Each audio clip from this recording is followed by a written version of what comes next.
Jamano Money Transfer Bureau de Change, your go-to option when it comes to money transfer. With Jamano, you can send money from anywhere in the world to your family and loved ones in the Gambia and be sure the funds will be delivered to them within the shortest time possible.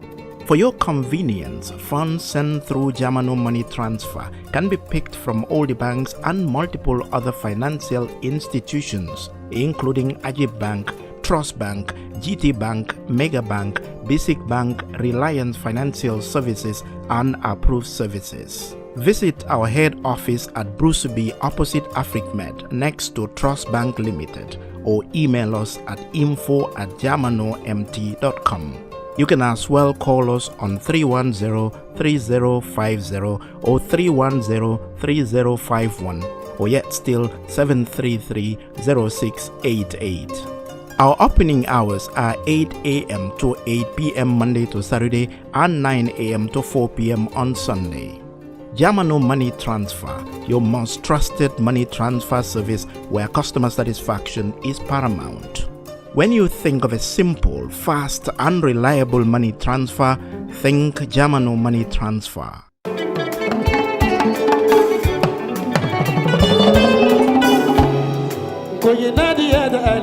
Looking for the perfect home away from home in the Gambia?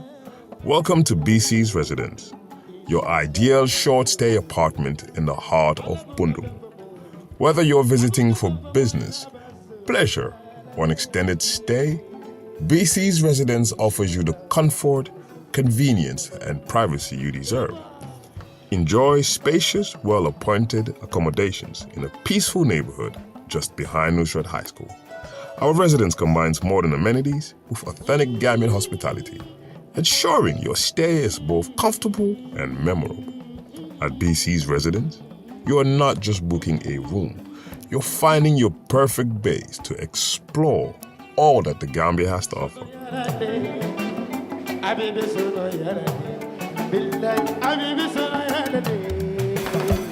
Ready to book your stay?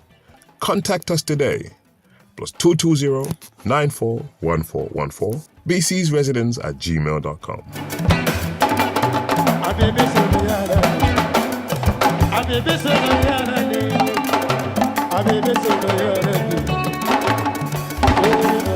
BC's Residence, Bundung, behind Nusrat High School. Your comfort is our priority.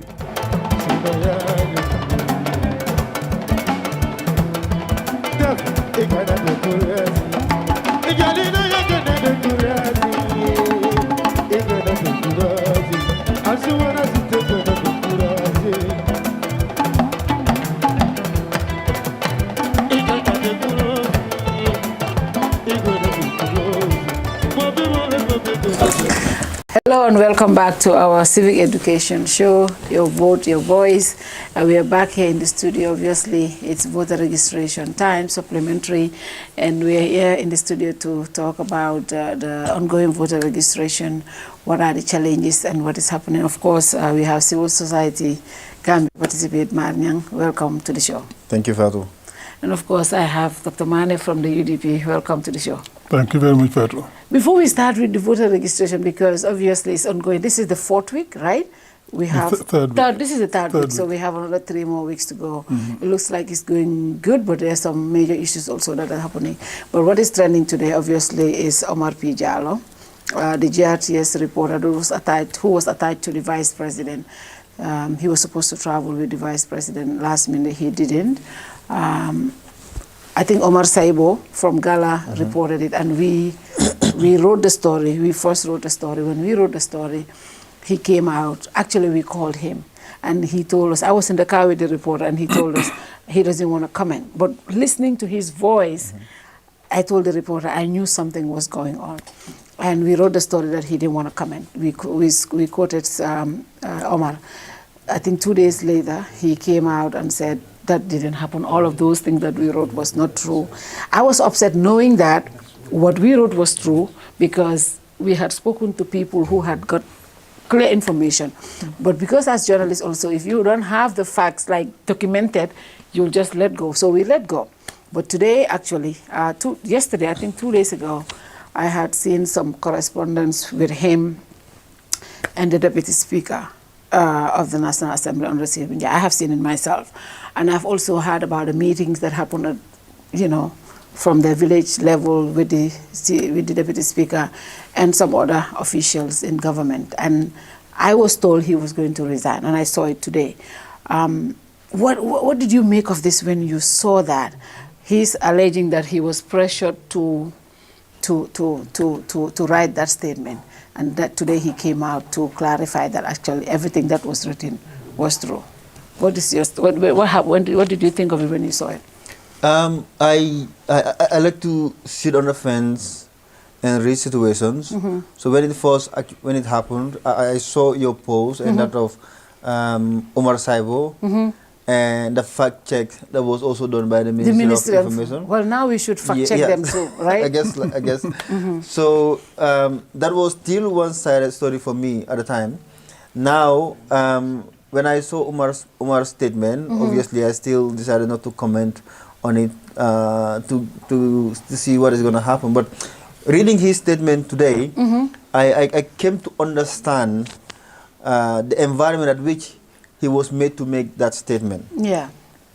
If you understand government machinery, yes, there are people that are saying he should not have come out and make that statement, to say that that statement that he made was he was not pressured, blah blah blah. But understanding where we come from as a country and how our government machineries are used to intimidate people to making certain statements, even though yes, we have made some progress in our democracy, but remember, the one he has alleged that made him make that statement was a living witness of Jammeh's atrocities, aided and abetted it, and used the same tactic as well to pressure him to make that statement. And then also you have the SIS. I'm very disappointed that the SIS allowed to be used for such, because this is not anything serious. Section 26 of the Constitution guarantees the political rights of every Gambian, and you can have access to public service without discrimination. So whether the person is inclined to a political party or not is none of your business. As far as they are doing their job, it's guaranteed by the Constitution.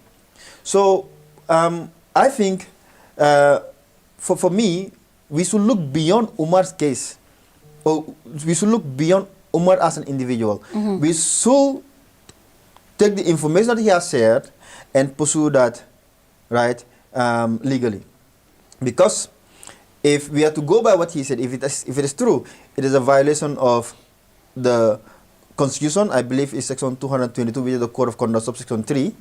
And then also the Criminal Code, there is a provision on Section 83, which says abuse of position or abuse of office. So it seems someone else has abused his office, made a public servant make a statement under pressure in order to save the person's job.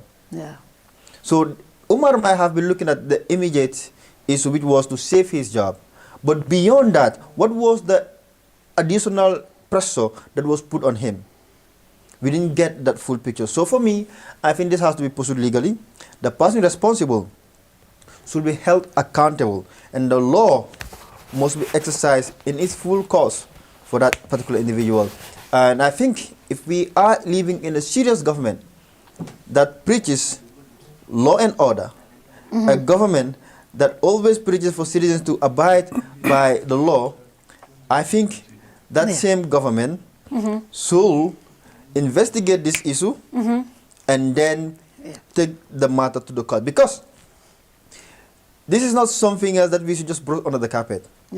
He is alleging a deputy speaker of the National Assembly where laws are being made, who has nothing to do with him being a journalist, him as an individual working under the Ministry of Information, putting pressure to someone else to make a false information, misleading the public, including the president.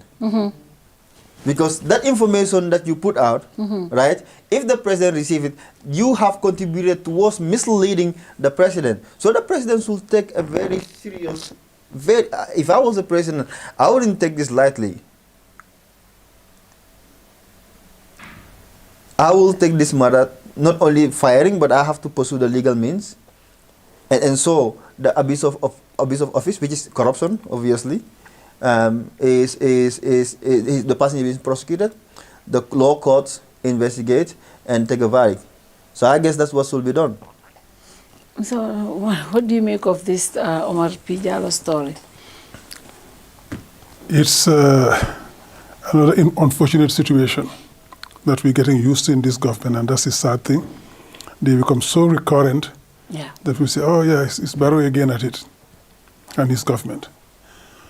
When I heard the gentleman at the beginning, I followed your report on that, and he said, no, I'm not going to comment. Yeah. For me, that was the. It was clear. That was the admission.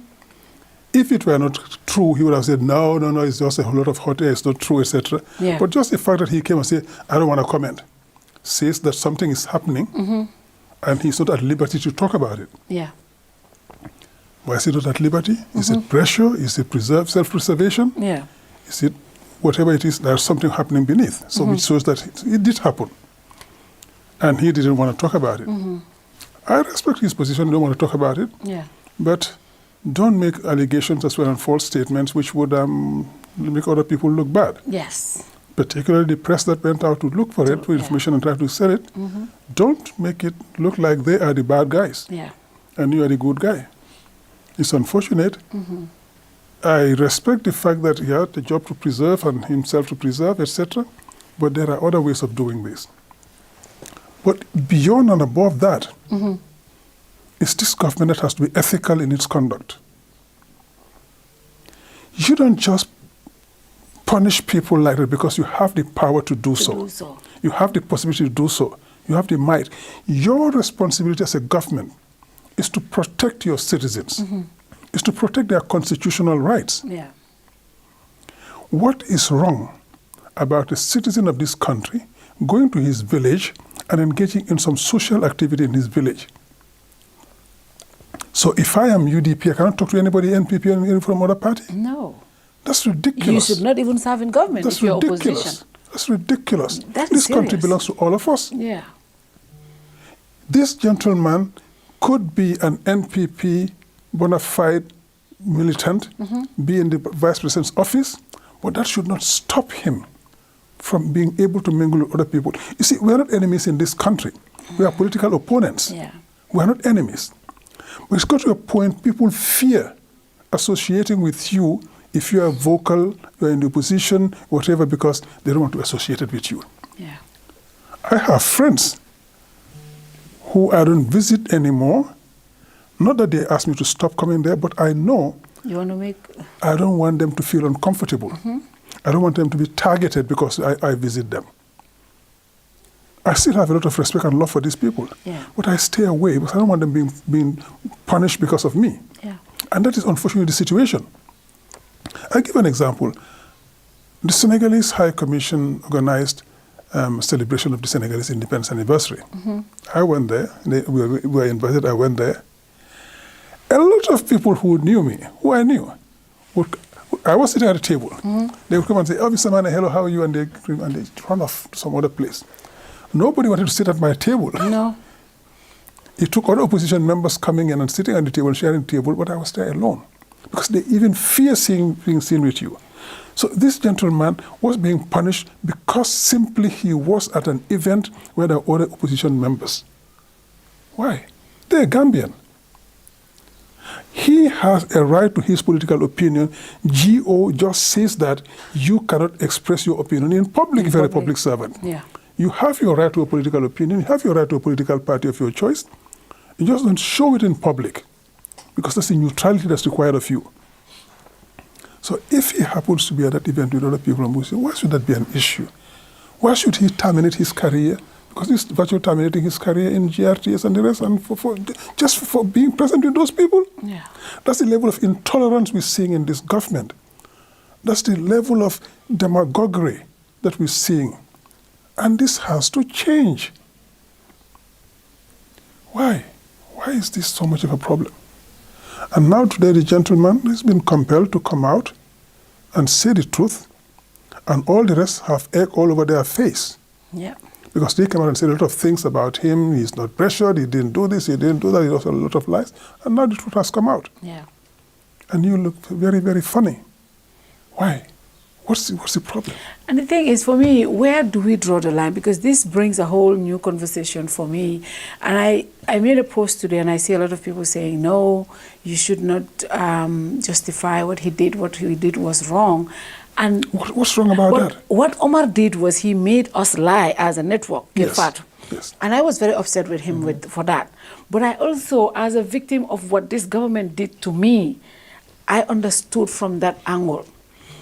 When your livelihood, your family's survival depends on a certain thing, and you see losing that, sometimes you make decisions. You have to be strong. I made a decision, and Omar could have made a decision like I did, but he's much younger, less experienced, and maybe our situations are different. So you don't understand. Omar's father also is a village head. I think he's either the alcalde or something in the village. So it's not just him who was going to deal with this. It was the family, because I do know. He said it in the meeting. His dad was there. The entire village VDC came. The MP was there. All of these people. I saw Omar's air ticket. He was supposed to travel with the vice president. That's why when the ministry came and told us that was not true, I was just laughing. I have Omar's air ticket on my phone.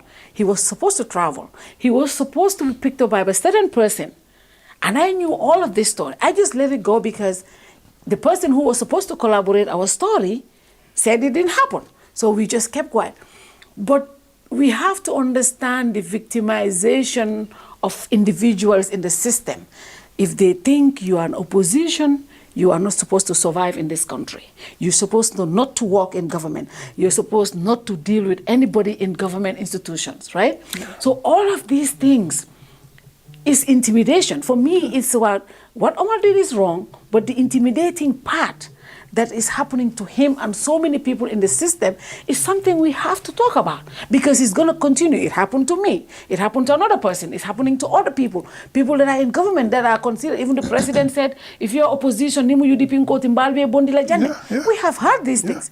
So we cannot be silent. Yes, Omar made a very serious mistake, and how many people are going to trust him on base of that? But the core issue, the reason why he did this also, we have to call that out. Mark. It's a psychological attack on him and the family as well. Yeah. Because the moment you engage the SIS, right, it's as if before, if the NIA calls you, you're almost facing a death sentence. Yep. Right? So I totally also understand the intimidation, especially if you've never been called by the SIS before. SIS. Right? There just could be so many things that you are processing. Yeah. Maybe are they asking me question because I am an attaché at the office of the vice president? Yeah. Do they perceive that I have give certain confidential information to the opposition? Are they going to punish me for that? Yeah. There's so many things to process. So you're under this. You go through this psychological trauma. Number one. Number two, your family also go through this. You understand? Yeah. So I totally understand. I think he should not have done what he did, which I believe was done under pressure. But also the fact that he came out in about less than 2 weeks to put this out, I think we should look beyond him, right? And look at the circumstances at which he made that statement. Yeah. Who pressured him, right? What was what was the pressure like? And if you have not done this, what was going to be the consequence of your action, right? Did someone else promise him that or threaten him that if you don't do this, we're going to send you to jail, or we're going to kill you, just like others have been gone? You understand? So many things. I'm just saying, right? Yeah. We need to understand the circumstance at which he made that statement to save his life, perhaps.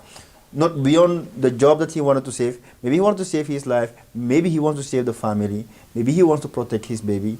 and others. So I think that is where I'm looking at things. But the most importantly, the person that has pressured him to make this statement must face the full force of the law. And if the government fails to take action, I think for us civil society, we need to now start pushing for the usage of the Global Magnitsky program under the U.S. government to start sanctioning public officials for corruption and violation of human rights if the government is not taking action. I think we allow the government to do their work. We have confidence that they will do their work. But if they fail to do that, just like other public officials have been sanctioned across the globe, including Gambian public officials, there are certain public officials, including Gambia, who has been sanctioned under the Global Magnitsky program. I guess that will be the ultimate alternative for us to say. Yeah, let's come in here. You see, we just need to apply the law equally and fairly across the board. Yeah. Nobody should be above the law. Nobody should be allowed to flout the law and get away with it. This is duress. The gentleman acted under duress. And if you recall, I think sometime last year or the year before, when another gentleman was involved in constructing a maternity ward in Yanija. In the same area, yes. He was pressured the same way by Sidinjai. It is the diaspora club, actually my people, the diaspora club. Yeah. They went to lay the foundation and then the same, He was pressured the same way by Sidinjai and made to make promises and made to do things which eventually came out too. This gentleman also said Sidinjai called him and asked him to do certain things. Why is Sidinjai always around when we're talking about violation of the law? Why is Sidinjai always involved in these sort of things? Why is he behaving as if he's above the law? Why is he being allowed to go and get away with all of these things? Sidinjai is a citizen of this country like anybody else. He is not above the law. He shouldn't be allowed to do these things.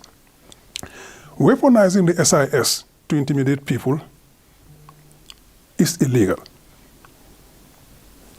SIS, the police force, or anybody, is illegal. They are supposed to implement the law. They are supposed to hold people accountable, but on the basis of what was done or not done under the law. They cannot be used to intimidate people. That's illegal. Yeah. But we're getting to a point where illegality is becoming the order of the day. This is where we got to under Jammeh.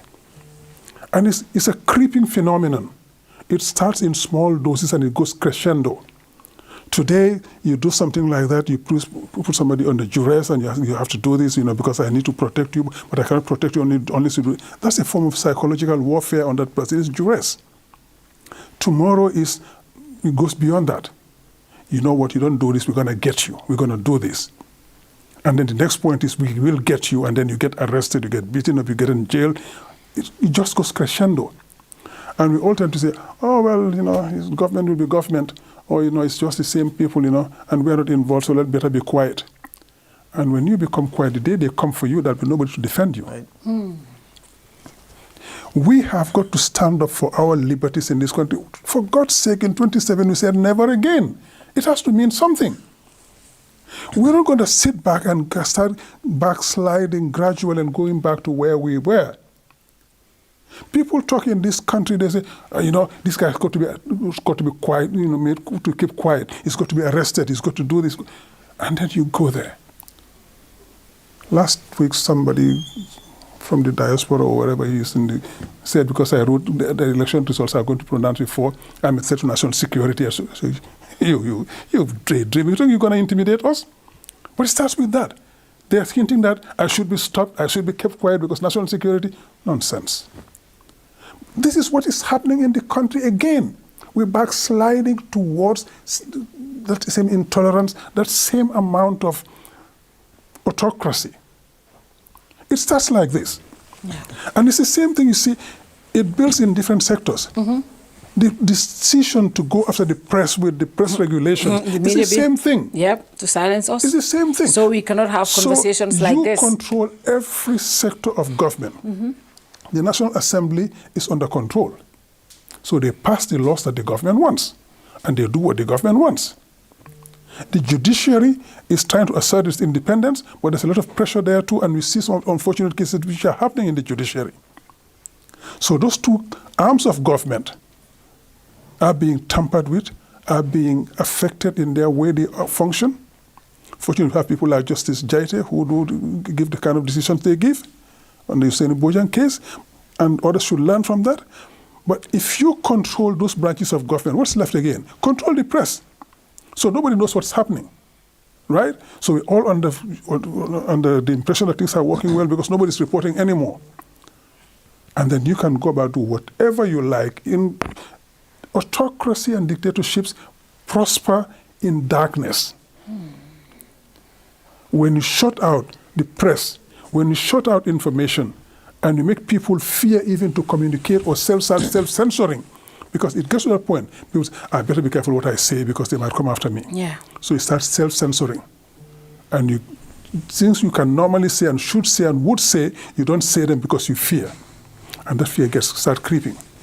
And then they'll arrest one here, they'll harass another one there, they'll move somebody from President's office and take him to GRTS because they want to intimidate and set an example. And before you know, everybody starts acting with fear. And then they control the whole apparatus and do exactly what they want. And then from that point, all dance to their tune. We lived that for 22 years in this country. Are we going to sit back and slide back to that? Hell no, we're not. Exactly. We're not going back. Exactly. We said never again. It has to mean something. Yeah. Unless they continue to know use how the it same feels there. mercenaries. Sorry? Unless they continue to use the same mercenaries, the same personnel that aided and abetted Jammeh's dictatorship. So Well, that's what's happening. It's the same people who are under Jammeh who are operating again. But it's up to us Gambians. But Will one we thing accept is it or not? certain is that if this was in Jammeh time, Omar would not have written that. Yep. So the fact that us, the people, are opening our eyes and saying, no, we are not going to accept this. Yeah. Like the media bill, we are saying, no, we are not going to jail us all, take us to court. Yeah. But we are not going to even participate in this process because it's Exactly. illegal. Exactly. Nowhere in the world you don't control Facebook and YouTube. Yeah. But you're telling me you're going to give me a license for Facebook? Yeah. Somebody was telling me, oh, even Senegal, they regulate the media. No, that's not not true. They don't regulate Facebook not true. and YouTube. Yes, you have a business register, just like Kerfatu is registered. But the example they gave me was, Uganda and Tanzania. I'm like, really? That's your example? Celebrated dictatorship? Is that what you're That's giving your us as example? Uganda? We're not going back to Come that on. era. So that is the problem. The people are not going to allow. Yeah. There will be things that they will do, but we will speak up. That's the good thing that is happening now. Yeah. People speak up. And we have to continue speaking up. Yesterday Yeah. I was in Burfoot and we're having a Civic Awareness Day. And I said to them, if the people of Burfoot, where I actually come from, if the people of Burfoot did not stood for Usainu, he would have been in jail by now, right? And paying the crime of an individual he doesn't know. But the fact that the people rose and said enough, right? For more than 2 years, right? This case has been going on. You've never seen any individual from Burfoot protesting for the immediate release of Usainu because they were waiting for the court's verdict. Yeah. So they are law-abiding citizens. My Mandinka is not clear. Yeah. But someone else said during the meeting, I really don't know how to say it, but manamba French. Lu warata xew sa xewé lu waratu na xew nak moy xew. He said that in Mandinka. Kumane is Mandinka. Min ñenta kala ni o manki. Min ma ñana kala wala kala. Yeah. And I sat and reflected because like if the government had not arrested Usainu, the people would not have risen up. Yeah. So the government, the borough administration or borough himself have to be very courteous of the advices he received. Right? Look, as a president, you receive intelligence. You're briefed, but not every single intelligence you receive is a fact. Not every intelligence you receive is accurate. there are black sheep in your administration, and you need to admit that there are black sheep in your administration. You cannot say everyone in my administration is actually clean.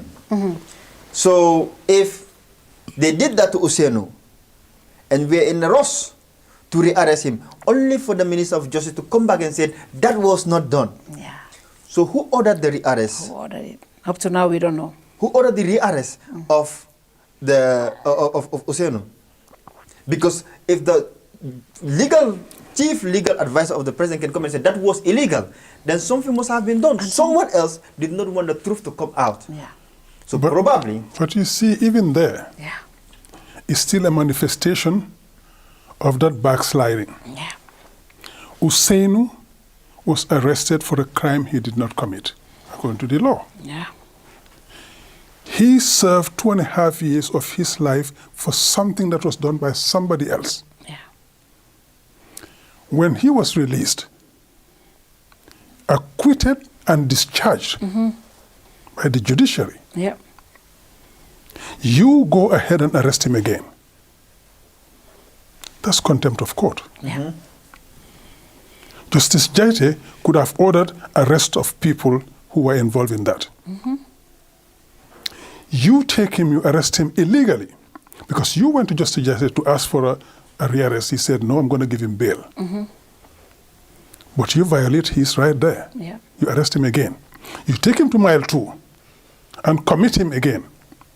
And they accepted him mile 2 without a warrant of arrest. Without on any order. That shouldn't have happened. The people in mile 2 should have said, where is the arrest warrant? If they don't have it, you don't keep him. Because otherwise you have contributed to violating the law again. And as if to compound everything, Barrow comes out and says, yes, he should have been arrested because he's not innocent. Where's the evidence? For 2 years, why couldn't you So bring you, in the evidence? as the head of the country, already you are attacking the judiciary for having taken their time to investigate. The defense asked for this case to be thrown out very early. Yeah. The justice said no. No. This is a serious case. Allegations have been made. Evidence has been tendered. We're going to go through the process and we'll decide at the end. And he decided at the end following a 6-hour judgment. Yep. Extremely rare in this country.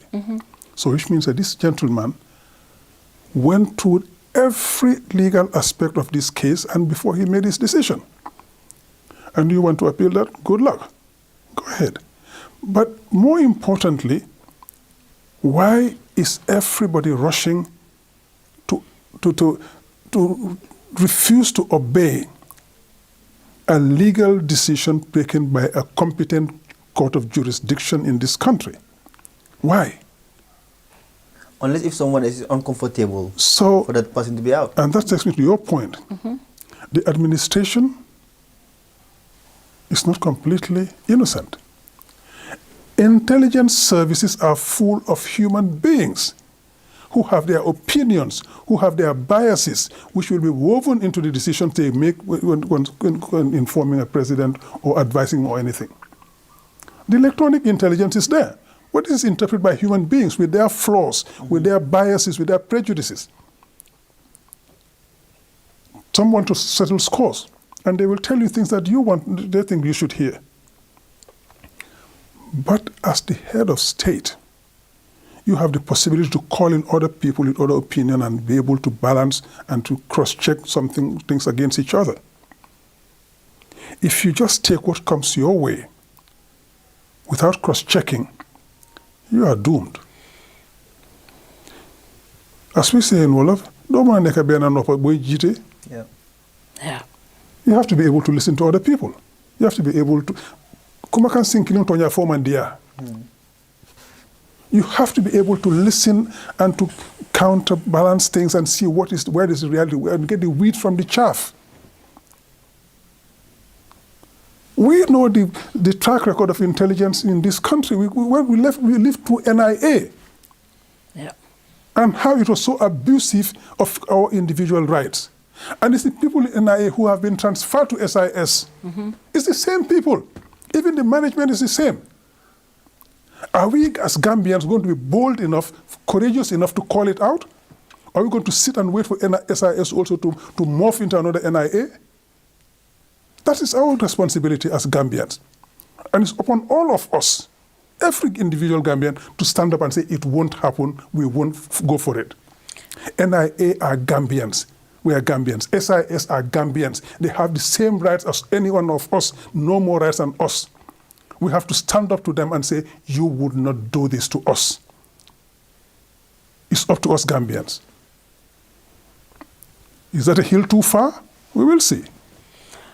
I was thinking the days of NIA and SIS are over because I've not had anybody complain that they were called to the NIA. I've gone through the NIA and I know how intimidating that was. When I was called to the NIA, my dad he came to the door because he could not have access to me. He was jumping over the fence just to see if he could have a glimpse of me. Wow. So do you want to go to that place again? That's how traumatizing it is for you to be behind that door, that gate, and your family members are outside. So I know that since this change, I've not had anybody go through the SIS. The fact that this boy said he was called there, that alone should be a call for us all to say, look, the police have a right to call you and question you. Yeah. But NIA, for something like this? Political. And even the police, there are guardrails even for the police. Yes. To call you, there are certain things that must be obeyed. Yeah. And you have rights. Yeah. As a Gambian, you have rights. Yeah. Your rights cannot be violated, and we all see, if we keep quiet about Omar's rights being violated, it will happen to you, it will happen to me, it will happen to everybody else one by one. Yep.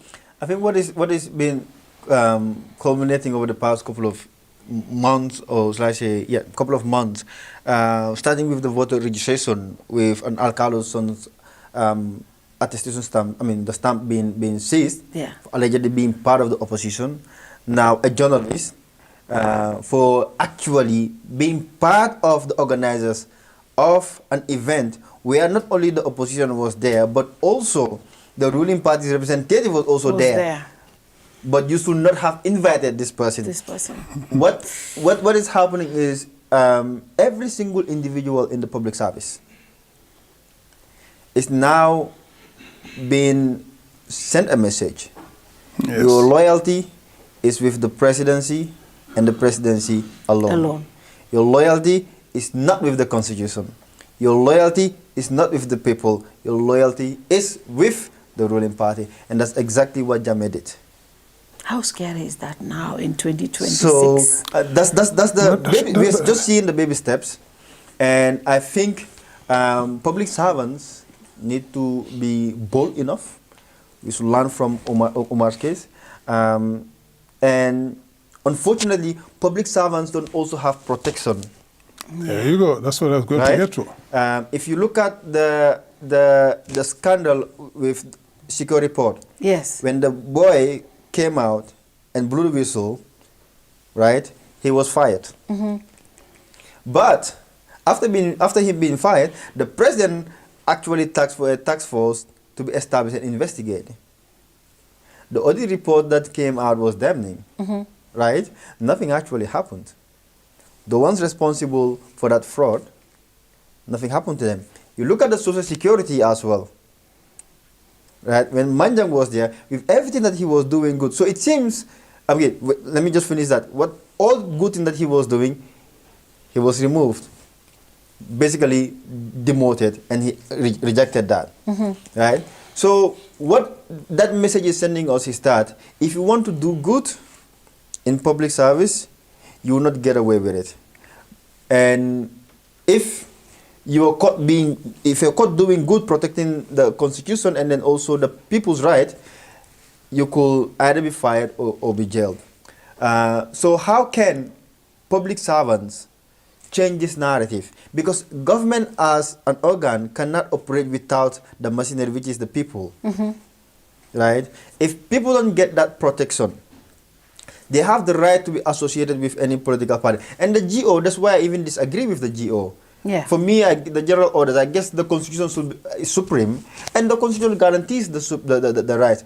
At this day and age, if I maybe to certain political level or ministerial level, right? That I totally understand, right? You cannot come out and then say certain things Yeah. or disagree with the government, because when you make an agreement, even if you disagree with government, as a minister, there's what we call individual ministerial responsibility and collective ministerial responsibility, right? That is understandable. So I think for individuals, just junior individuals, they should be able to come out and then disagree. That's what happens in Senegal. Yes. Yeah. It says, I'm not going to US or anywhere else. Look at their Look democracy. at what is happening in Senegal. Yeah, public servants comes out, criticize, the next day they go to office. Yeah. I remember when we were young, the biggest opposition of Abdoulaye Wade was the one from Chess. What's the name again? Idrissa. Idrissa. Yeah. Yeah. At some point, he found himself working in government, but that doesn't stop him. Yeah. And a senior position, that doesn't stop him from coming But out. right And now, then- look at people like Wale Diouf Bojang. He's the director of the ports. Every single day, he's being politicking, saying everything he feels in support of his party. And he's still in government. Yeah. So I think the trajectory in which this administration is taking, if it continues, they will shoot themselves in the foot. There's ending to this, right? Unfortunately, the ones that are perpetrating this enjoy doing this because they've been doing it before. This is got how, away with it. Yes, this is how they get the certificate of loyalty. This is how they prove their loyalty to the president. This is the only way. It's not bringing any solution to this country. Just look at them, especially the ones that have been accused. What type of tangible changes have they or made in this country? Be major legal reform or economic reforms. It's always loyalty to one individual. Everyone else is insignificant. And that's what the type of people that Barrow has surrounded himself with. And he must weed out those people. Because history has taught us that. You think that's going to happen? Well, if it doesn't happen, the people are going to make it happen. History has taught us that at the prime time of dictatorships, right, those that aid autocracy become myopic of the future. And that's why I say it's not going to happen. That's not going to happen. If they're not going to do it, obviously, because their interest is for this administration to continue, and in order for them to sustain their individual interests, which is the privileges that are being given to them. Yeah. They have no interest in serving as president or being, running for the presidency. Their interest is for an individual to continue to be in office in order to protect their interests. So I think the Barrow administration should be on alarm. Barrow individually as a president should be on alarm. And I totally agree with you. When you receive one opinion, knowing ourselves, Jammeh felt betrayed for the people that, showed 100% loyalty, people that he believed could take a bullet for him. They betrayed him when he left for exile. He lost power, yeah. And that's why I don't understand Barrow. We keep saying it. Yeah. I say it all the time to him. I said, Adama Barrow, we do not hate you. We hate what you're doing to our country. You see, what makes you believe that the people who were with Jammeh, who did what they did for Jammeh, who said what they said for Jammeh, who when Jammeh failed, told us, he doesn't listen to anybody, he's stubborn, he's this, he's that, and they all started castigating Jammeh. Yet these were the people who were pushing Jammeh in the back to commit all the atrocities that were happening. And some of them, they did it in his name without even him knowing it. But they turn around and blame it all on Jammeh. When Barrow goes, they do exactly the same thing. He should know that. But he is deluding himself, thinking that these people are totally loyal to me and nothing's going to happen. Sirinjai, for God's sake, followed Jammeh to Equatorial Guinea. And when it happened, he ran straight back here and started scheming to get in Barrow's good graces. And it happened. What makes Barrow think that when he fought Sirinjai wouldn't go to somebody else? He's going to do exactly the same thing. Because, you see, these people get used to impunity. They get used to doing whatever they think they should do. And they get away with it, so they think they can continue doing it.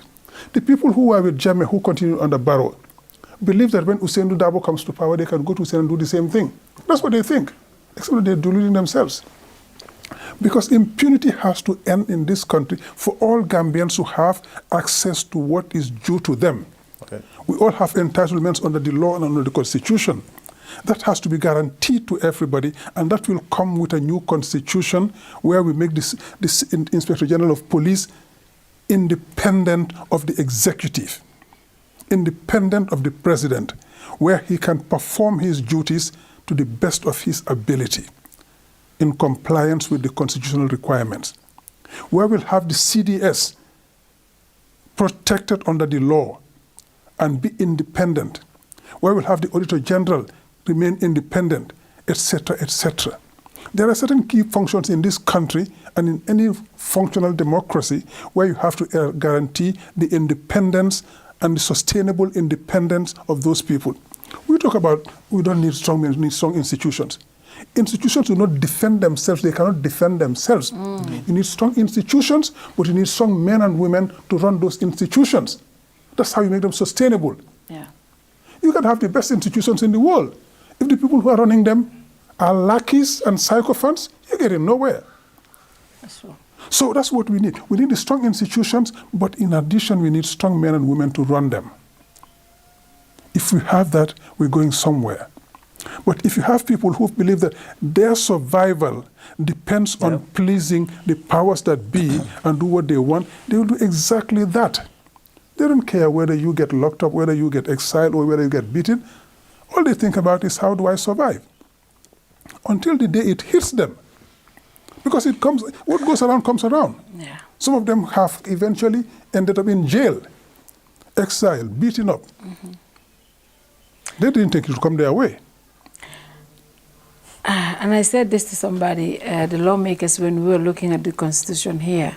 I said, look, it was the electoral bill when we were debating it here. And I said to them, look, today you are in government. You want to do this because you think it favors the government today. But laws are not made just for today. Tomorrow, when you are in the opposition, you are going to deal with the same law. Yeah. So when you are in that position to make that law, think about tomorrow when you are not in government, whether this law favors you. That should be your judgment. Let me give an example on that. That is... I'll give an example of when sometimes in the UDP, some people complain about certain institutions, how they function. Yeah. Usainu Darboe would say, be careful. Yeah. We want to come to power. We want to run this country. When we get to power, we're going to work with the same institutions. If you denigrate them today, you castigate them and take away their credibility. When you come to power, how do you work with them? How do you establish their credibility again? Yeah.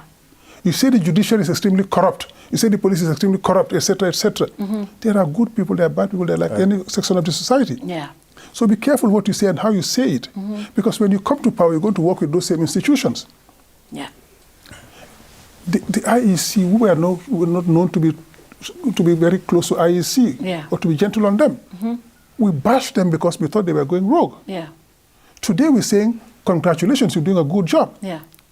Because you have to be able to have that balanced approach to everything. Yeah. What gives me the right to criticize you is what makes it obligatory on me to also praise you when you do good. When you do good, that's wrong. So you have that balance. Yeah.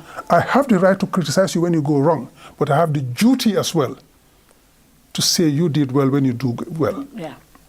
Then I become credible. But if I just bash you whether you do right or wrong, it doesn't happen. Yeah. So institutions in this country are ours to make better. When we see them going wrong, we call them out. We say, you're doing this and that wrong, and for your interest and for the interest of my family, my friends, my party, my country, you need to do this and that. Yeah. We are paying you to do that job. And one day that's gonna come out and bite you. Obviously, I was actually going to say that some former presidents are biting their fingers because they have regretted what they should have, what they have not done. Yeah. For example, today, Jammeh, right? Perhaps he will be biting his finger that certain institutions like the police are not strengthened the way he should have strengthened them. Yeah. The same thing with Macky Sall. I sat yesterday watching a video of Macky Sall in New York. In New York.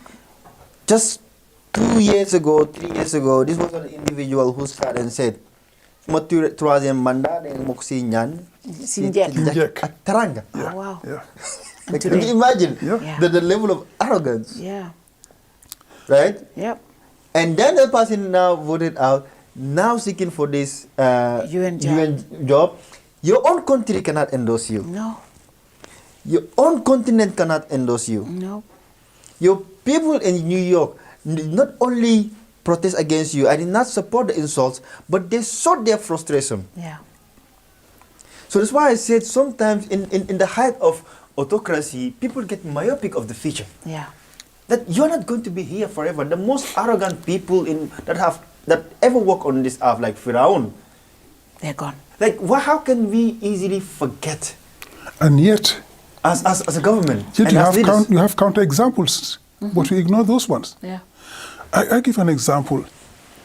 When I was working with the African Development Bank, we went to the launching of the SADC, that's the South Africa Development Corporation of the Regional Economic Communities, the launching of the SADC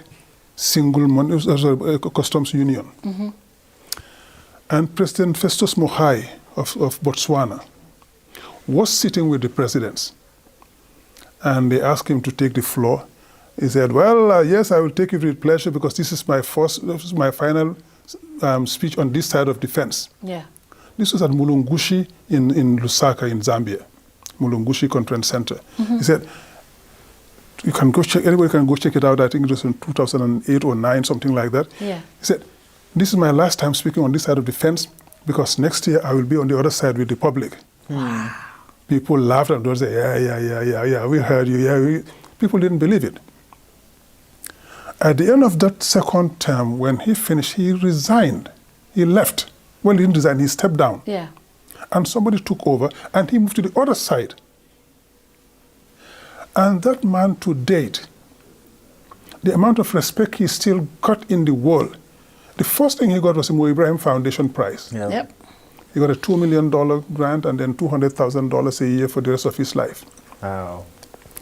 We at the African Development Bank at the time set up what we call Coalition for Dialogue on Africa, CODA, which I was managing at the time. We brought him in as the chair of the board. The United States AIDS Commission, under President Bush at the time, took him on, etc., etc. He had so many portfolios to manage as a president, as a former president. He used to call me Ndlamini. He said, because I'm from South Africa, it's not Lamin, Ndlamini. He said, "Ndlamini, I think I'm going to resign from CODA because I can't." I said, no, you resign from the others. Yeah. We took you before. You know, he had so much to handle, he just couldn't manage. Couldn't. Same with Goodluck Jonathan. Look at what he's doing. Exactly. Goodluck Jonathan, region. wherever I go, Credibility. any country I go in this country, He's for there. elections, The former He's there. he's president always there. the former president of Cape Verde here. Yeah. Same with Liberia's former president. Chisano in Salim, the Mozambique. lady, yeah. Yeah, Ellen Johnson Sirleaf. Yeah. And coming up, George Weah. Yeah. Yeah. We have those examples. Why can't we learn from those? Why do we continue to nurture and celebrate the dictatorships and the autocracies when you know it's not sustainable? Yeah.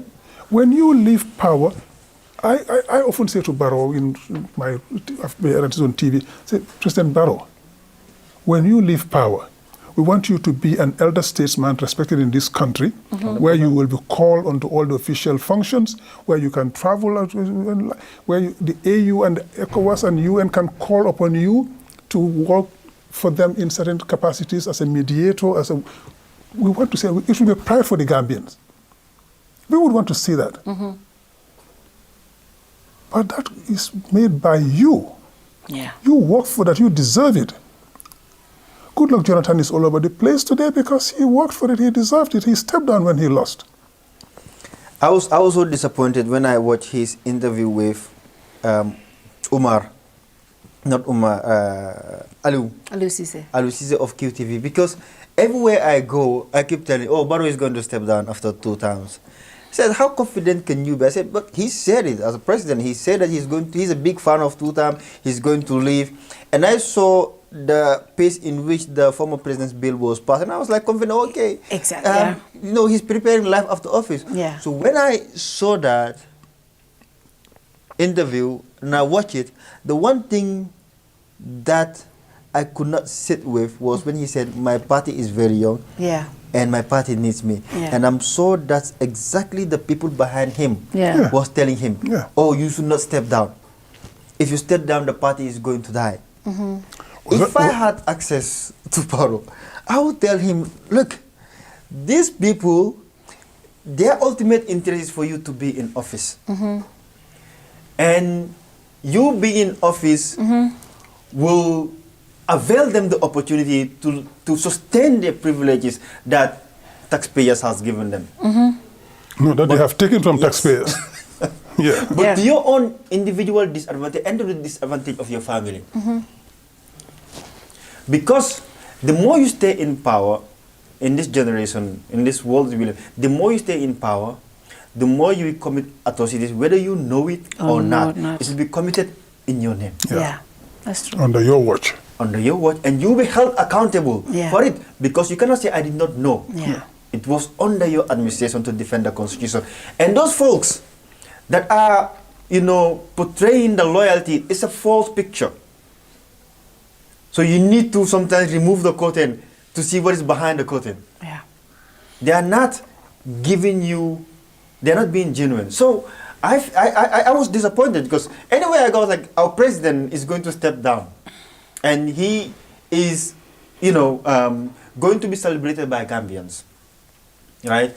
And I remember saying this at Africa, that if Barrow honored his 2 terms, I would be the first Gambian that will give a lifetime Achievement award achievement award to President Barrow for Yeah. doing something that no president has done. in this country. So it means after he's running has. But He might do it though. We you still see- have 8 months to go. you see, We still have- was that not what happened with President Jawara Yeah. when he wanted to step down? The Yep. same people came to him, Yeah. same kind of people, and he made him stay. Yeah. Same with But Jammeh, right? most of Because the Jammeh time, said 6 months. Yeah. But 6 most of the months. time, it's because you yourself are inclined to do that. Otherwise, you can say no. Yeah. When Senghor, in 1980, told the Senegalese, I'm going to step down at the end of the year, and I'm handing over to Abdou Diouf. Oh, no, Senegal, Senghor would never exist. He said, people came from all over, from the political class, from the traditional class, from the religious class, came from everywhere, trying to make him change his mind to stay. No, you cannot go, we need you, the Senegal won't survive without you, blah, blah, blah. He said, you better sort yourselves out. 31st December 1980, I'm gone. So do whatever you need to do, but I'm gone. Either he won't go. They did everything to make him stay. But he left. Abdou Diouf took over and Senegal didn't crumble. It's there. Yep. Our leaders have to be aware of false loyalty. Is you Yeah. want to have it also. If you make yourself so accessible to flattery, so accessible to sycophants, that's where you end up. But if you yourself are honest with yourself, if you are the good person you can be, you will see what is in your best interest. We who tell him today, Barrow, is in your interest to go, it's in your interest to do the right thing, he would see us as enemies. But we are his best fans. Yeah. The ones who tell him to stay are the ones who are against him. And he probably doesn't know. Amadou Toumani Touré in Mali, after the coup d'etat, he said it was good to hand over. And people want him to hand over. He handed over after he overthrew Moussa Traoré. He didn't want to go. He said he was going to hand over power. The people didn't want him to go. He said, I'm going. He handed over to power. A civilian government came into place. They ran the country for 2 terms. And that gentleman too obeyed the constitutional requirements and stepped down after 2 terms. Amadou Toumani Touré came back and became president. Because people say this man honors his word. He overthrew a dictatorship and he decided to step down, and he wouldn't listen to anybody. He stepped down and he went. So if he wants to come back again, we will support him as president. And he came and he won. Second time, unfortunately, he also messed up and he was overthrown in a coup. But he did have that possibility. So if you can stand to, sometimes I just say to myself, maybe we should distribute the poem by Rudyard Kipling, If. If is a very good poem. I think all heads of state should read that to show you what you have on one hand, all the sycophants who will tell you everything. On the other hand, you have the reality of the world that you should look at. You should look at what is best, and you try to marry those two and see where your interest lies, where the interest of your people lie, where the interest of your country lies, what you can do to be on the good side of history. Whatever happens in Senegal today, they will always say, oh, Senghor, he was a statesman. He had his flaws, but he was a statesman. Mm-hmm. He ran the country for 2 decades. He stepped down voluntarily. He handed over. He left the country and went to sit in France so that his successor can have free hands to run the country. They will always say that. We'll always celebrate Festus Mogae in Botswana. We'll always celebrate him. We'll always celebrate Nelson Mandela. Yeah. He came, he could have stayed for 2 terms or more. He said no 1 term, and he left. And when Mandela won the elections for the first time, after he came out of jail since 1992, thereabout, the elections were held and they won. And they went for the supermajority in parliament. They didn't get it. People came to him and said, Mr. President, you must be disappointed you didn't have the supermajority because you would have changed this country overnight. He said, no, quite the opposite. I'm happy we didn't have the supermajority. He said, if we had that, we would have become arrogant. Yeah. We wouldn't have listened to anybody. We wouldn't have sought a compromise with anybody. We would have run the country the way we like, and that leads to disaster. And guess what he also, in addition to that, guess what he told his supporters when they were attacking him, that you should not negotiate with the whites on the constitution because of everything that you've went through. See the kind of information that we are putting in his head? Yeah. He told them, today, my enemies will be closer to me than my friends. Yeah. In the interest of nation building. Exactly. Exactly. The same thing with Buthelezi, the head of the Zulu movement at the time, who was very close to the apartheid movement, who betrayed South Africans and collaborated more with apartheid and fought ANC. He made that guy Minister of Interior. And at certain points, he made him act as president.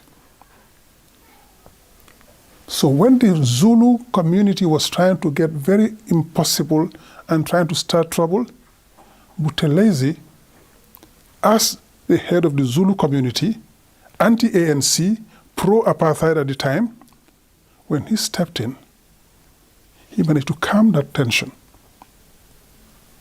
He managed to bring sanity into the system.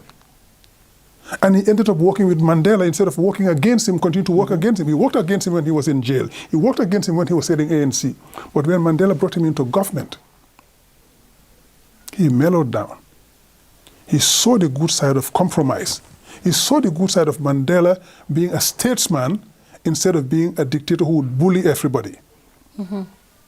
So he mellowed down, and South Africa became what it is today. South Africa could have been burning 2-3 years into Mandela government. It could have been war.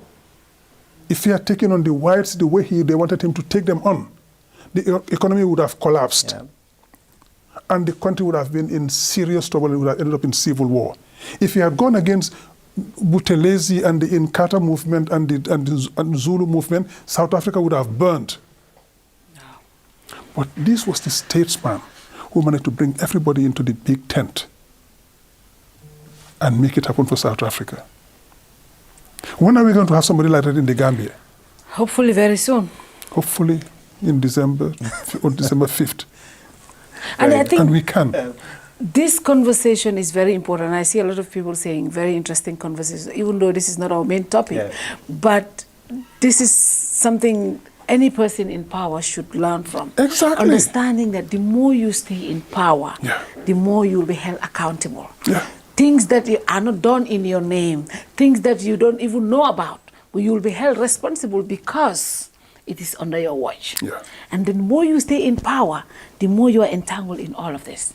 Absolutely. So I hope the president understands and sees this. I am not an advocate of third term, and I've said that is why I don't advocate for anybody to encourage President Barrow running. But we have 8 months to election. Hopefully your wishes come true. I really hope and pray That this is me not speaking as a election observer, but as a citizen. As a citizen. As a citizen, Right? yeah. Because power corrupts.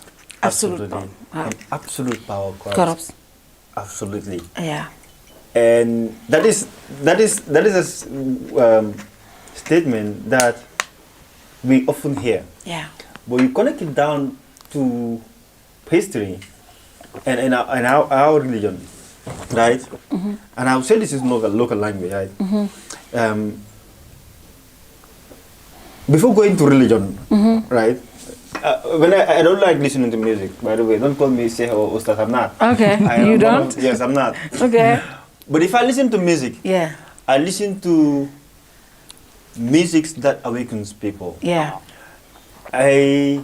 Just few days ago, with everything that was happening with Usainu, a few weeks ago with Usainu, my mind went straight to one of the songs made by Usainu Darboe. It said, Jai Dole Bahut. Yeah. Yeah. Yeah. Yep. I reflected on this. It connected me to the leaders before, Yeah. the pharaohs, the emperors, Yeah. that in their prime become so arrogant to a level they believe they are God, that, certain, kings at the time believe they are mortal. Yeah. But the ending was so humiliating for them. It draws closer when you look at our own history. Here you look at Jammeh, who in 2016 said, I am not going to campaign. Yeah. I'm going, people need to be grateful For what I have done. Yeah. Look at the ending. You end up using WhatsApp. Someone that can just call any media. But somebody, house. let me come there. It is the same. Jammeh jailed Fat Darboe's husband. This man, what's the name? For transmitting a meeting, the UDP rally, online. He jailed that person. But his name Jammeh is talking to his people through a WhatsApp message addressing the media. Yeah. How? So if I sit here and see some of our leaders becoming so arrogant on TV, so arrogant outside TV in exercise of power, Yeah. and I said to myself, and Madi also said this yesterday, Madi Jabate, the uniform that you wear, Yep. right, is what gives you power and authority. Yep. Fii moom su nekkee xeex kese man ma aw ma doole ku ma xeexal dina ma dóor. Waaw. waaye am na ponka yu biir yoo xamante soo génnee sa uniforme boo xeex gaay ñu dóor la. Dañu dóor la. waaye because of you wearing your uniform they cannot fight with you. Yeah. They put respect, On that not you, the uniform that you are wearing. Yeah. Correctly. They look at you and they put respect on the position that you are occupying. Yeah. So, I feel like sometimes we lose track of ourselves. We become so consumed because you have Marr or Fatu or Uncle Lamin telling you things that you must hear, not things that you want to hear, and you dislike it. Because I am not coming to you to praising you. I'm not coming to you to tell you you have a touch, you're reckless. Yeah. I cannot be hypocrite. Because number one, you don't feed me. You don't clothe me. Yeah. So if I am telling you things that you must hear, you should sit and reason, right? Before this show, Yeah. I said it here. Me and Uncle Lamin, we had a very. He criticized me on social media. Yeah. On clearly. something you Yes, said. yes. Yeah. Yeah. Yeah. Yeah. But does that make me disrespect Uncle Lamin? No. Does that make me hate Uncle Lamin? No. Today I told you in your absence before he was here. Yeah. I adore him. Yes. I like him. Yeah. Today I'm not talking. I like talking. You said he and Larry are your favorite. Yeah. They are my favorite two people at UDP. Yeah. And I disagree with UDP on so many things, and I disagree with him on so many things. But I like him and Larry Cisse, not because of who they are only, but because of the intellect. Yeah. They have. And you so see, if you talk to a government person in position and you tell them the truth and you become angry, that's arrogance. Yeah. But even our prophet, even our Amirul Muminin, people do come and protest against them and then tell them absolutely, things. Yeah. Absolutely. And they calm down. Yeah. I mean, when I came in, he said, we had this exchange. I said, yes, it goes with the territory. Territory, yeah. We don't have unity of thought. Yeah. I don't believe all that you believe. I don't see, like everything you say, and the reciprocal, should work as well. That's reciprocity. Yep. If we all think the same thing, somebody is lying. Yep. That's true. Somebody is being dishonest. Even with your own parents or your children, you cannot agree on exactly everything. It's impossible. Yep. You are human. Yeah. With your preferences, with your flaws. But if we can be able to sit back, if we can sit back rather than can be able, that's a tautology, if we can sit back and say to ourselves, hey, I am human. I have my preferences, I have my privileges, but Marr Nyang should be able to have his own preferences. When we don't agree, I say to him in his face, I don't agree with you, and I tell you why I don't agree. Which gives him the right to say the same thing back to me. And then we can walk a compromise and find a way forward. Yeah. Sometimes you have to reflect on some of these things. Maybe you remember when Barack Obama was in Parliament giving a State of the Nation address one day. Yeah. Somebody got up from the guy and said, "You lie." Yeah.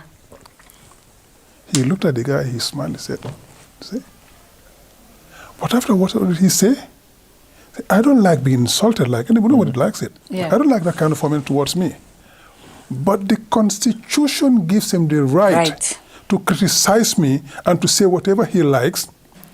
And albeit I'm displeased with what he said, I will still fight and protect his constitutional right to tell me I'm a liar. Yep.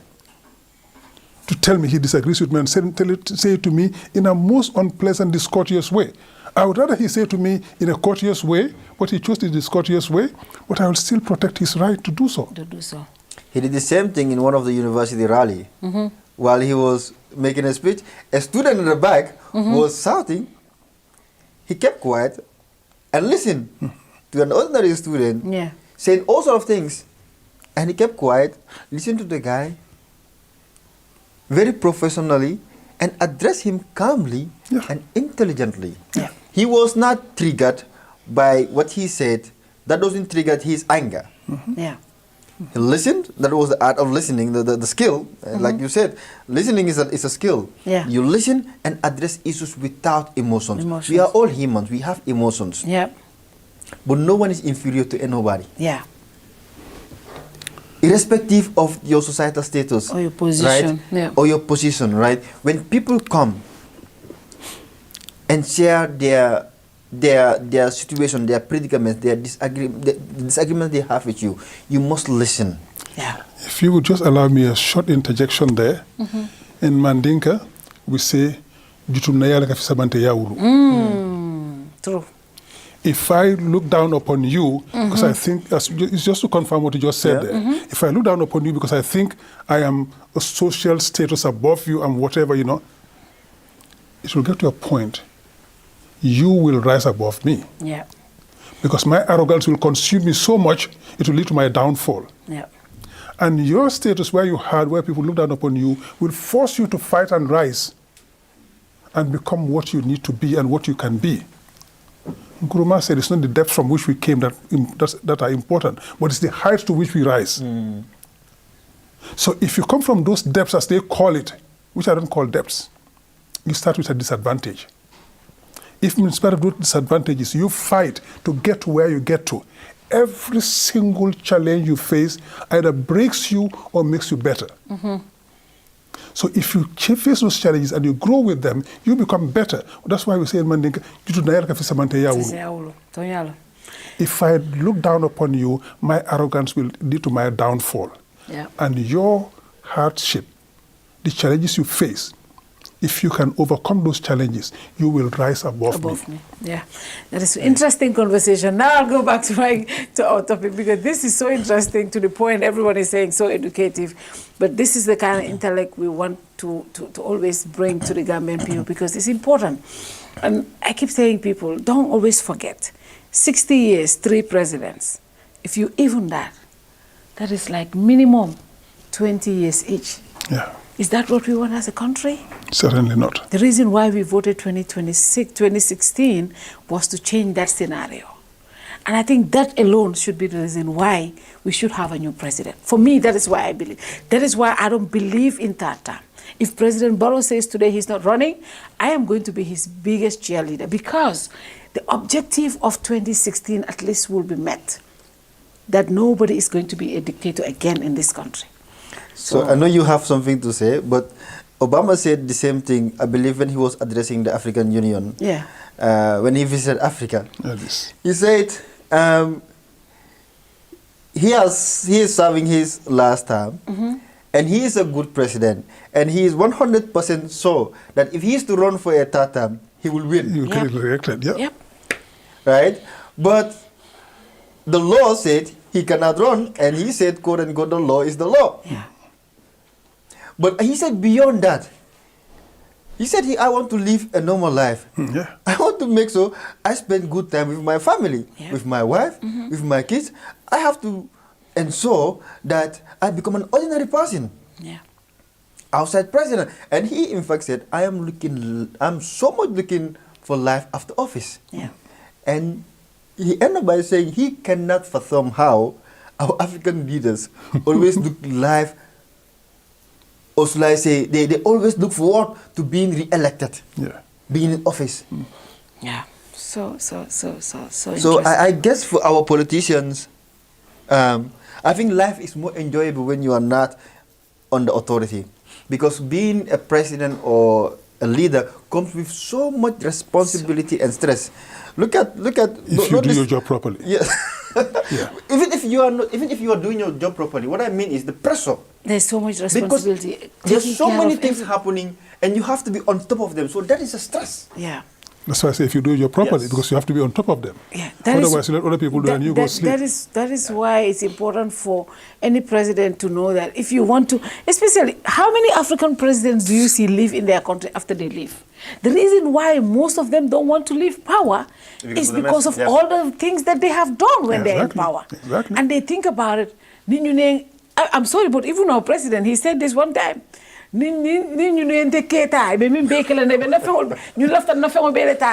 Those kind of stuff. But that's why you should You do know, something there that's is- good is- and right. Just do the right if you thing. fear for those things, because you've earned them illegally, Yeah, so it's- illegitimately. Otherwise, you wouldn't fear for it. Yeah, maybe you guys should stop telling him you're going to take his Fajara property. That we will take back, because that's stolen property. You know, If you stop that, he will. He deserves that retirement Buy plan. them No, retirement he package. can give you something else. He deserves that retirement Let's plan. compromise. Yes. That Let's compromise that that. property You buy a kobo. is state property for the Chief Justice. One, so he cannot take that. Two, where did he get all that money to build something like that? Interesting conversation. I think if he is to step down, If he for wants to that step time, down, we'll tell him. We'll all sign a petition. Yeah, Mr. President, you can have it. that Just for nonsense. stepping down. We'll sign a petition. But now, let's go back quickly. Let's go to the voter. This show was supposed to be a voter registration campaign. And today it has turned into this, civic Sometimes education. it's important. This is also civic education, Yeah, it's actually. important sometimes to It's be able lessons to step of, out of the- how, Yeah. But the voter registration, Marr, as an election observer, Gambia participate, you're observing the exercise as well, right? What is the observation? What have you guys seen 3 weeks into the exercise? So we are collecting our reports from observers. We have observers in 53 constituencies. I believe there are 728 registration centers. We cannot cover that 728 registration, so we did proportional deployment. Yeah. One thing I don't want to preempt, there's a report that we'll be putting out. One thing I can say generally based on what is out there and what we have published, we have observed voter suppression using state machines, if I can put it that way, in CRR. And to date, there are so many young voters that are eligible to vote in Nyangen. They, number one, don't have ID card. They don't have birth certificate. The only document that they need is the attestation, and they cannot be attested because the stamp of the alcalo has been taken. So they have been disenfranchised, and their political rights as guaranteed by the Constitution is also violated. The other thing that we've also been seeing, we've seen birth certificates also being used, and if I can recall, there's a new birth certificate, right, that are being given by, that's introduced by the government. But instead of that birth certificate being used, we're using the older birth certificates. And unfortunately, I think the Electoral Act is not clear, and I don't think the government also has come out to tell the public that as of this date, right, all other birth certificates should be this version. Because if you look at Section 13 of the Elections Act, it stated that if an individual brings one of these 4 documents stated under Section 13(1) of the Elections Act, which is a birth certificate, ID card, passport, or an alcalo for attestation, the IEC shall, it didn't say may, shall not reject any of those documents. So a birth certificate is presented to you, and you know there is a new version of birth certificate. Which one should you accept? You understand? And I also say, I believe, and Madi also said this yesterday, I believe it's Section 6 of the Constitution. He said citizens can rise to defend, given the circumstances, citizens can rise to defend the Constitution, because the Constitution says if you are 18 years and above, so if you are a registration officer and you see a minor that is 12 years, given that circumstance and your reasonable judgment, you believe this person is not under 18, can you reject that person and you will not have any foul play? So our law is still silent. I believe the Elections Act regressed, it didn't progress. What we would have loved to see in the Elections Act, right? It would have been better to maintain the 1996 Elections Act than that of the 2025 Elections Act. Most of them that have been crying foul play of the attestation, we've made this issue a case, right? I believe to date, attestation should not be the case. If the government had decentralized registration of Gambians when it comes to attaining passports and ID cards, right? I don't think in this day and age we should be going for attestation. You can use attestation maybe for ID cards, but not for voters card. So there's just so many irregularities that we have. I'm not going to get into what we are documenting right now to report, but there are just so many irregularities that I have never seen before. Wow. Not even during Jammeh's period in this voter registration, and I believe it is in different political actors, and I guess the IEC must step up when it comes to its compliance. Right? There are provisions under the Constitution and the Elections Act. Right? If those are violated, action has to be taken. It goes back to the impunity that Uncle Lamin was talking about. Right? People should not have this sense of impunity, because politicians understand the significance of the voter roll. Unfortunately, most voters don't understand the significance of the voter roll. The voter roll is what, if it is clean and credible, you will have a clean and credible election. If it is not, your election will not be credible. Because I said this somewhere else. If, for example, you have a voter roll of 1,600,000 of that of the individuals or voters registered on that voter roll are either ineligible, or not being a Gambian, or underage, or they've been mobilized by a certain political party to be on that voter roll. If election comes and they vote, it is not the will of Gambians. It is not also the will of eligible voters. So that's the reason why we must protect our voter roll. And I think I have a conversation with you. If we have the means, us as Gambia, we will be taking so many things because we have the evidences. To court. We have the evidences of certain foul play, but our role is to observe, like we say, we observe, document, and report. But then it doesn't also take away our responsibility on oversight to protect the integrity of the election. So, like to just sum up, I have never, ever in my entire life observed or witnessed fraudulent activities orchestrated by some people during this voter registration. Very serious. Yeah. Coming from an independent observer. Yep. I mean, if politicians say it, I'll say, look, the politician. But coming from an observer, that is and that is serious. simply the truth. When we say it, people tend to ask questions. But what we keep saying is, look, whatever we say is evidence-based. I wouldn't want to step out tomorrow and somebody comes to me and said, you said this is not true, and I cannot defend it. Yeah. I may make a mistake. I'm human. Human beings are inclined to make errors. Humanum errare est is what we say. To err is human. Yeah. But to deliberately spin falsehoods is unacceptable. Marr just said something about the Constitution here. I was talking about it yesterday and today in some of our TV programs I was on. The Constitution makes it a duty, not a right, a duty on every Gambian to defend the Constitution and the laws when they are under attack. And currently, our Constitution and laws are under attack. When the Election Act says any person who shows up at a registration center with a birth certificate, an ID card, a passport, or an attestation shall be registered, it implies, that subsumes the fact that those documents will be authentic and valid. If you show up with a document that's not authentic, it's not valid, you have no right to registration. The people who show up at the registration centers with those elongated birth certificates with the red stamp, which have been phased out in 2023, how are they showing up with those things now if it's not fraudulent? It's fraudulent.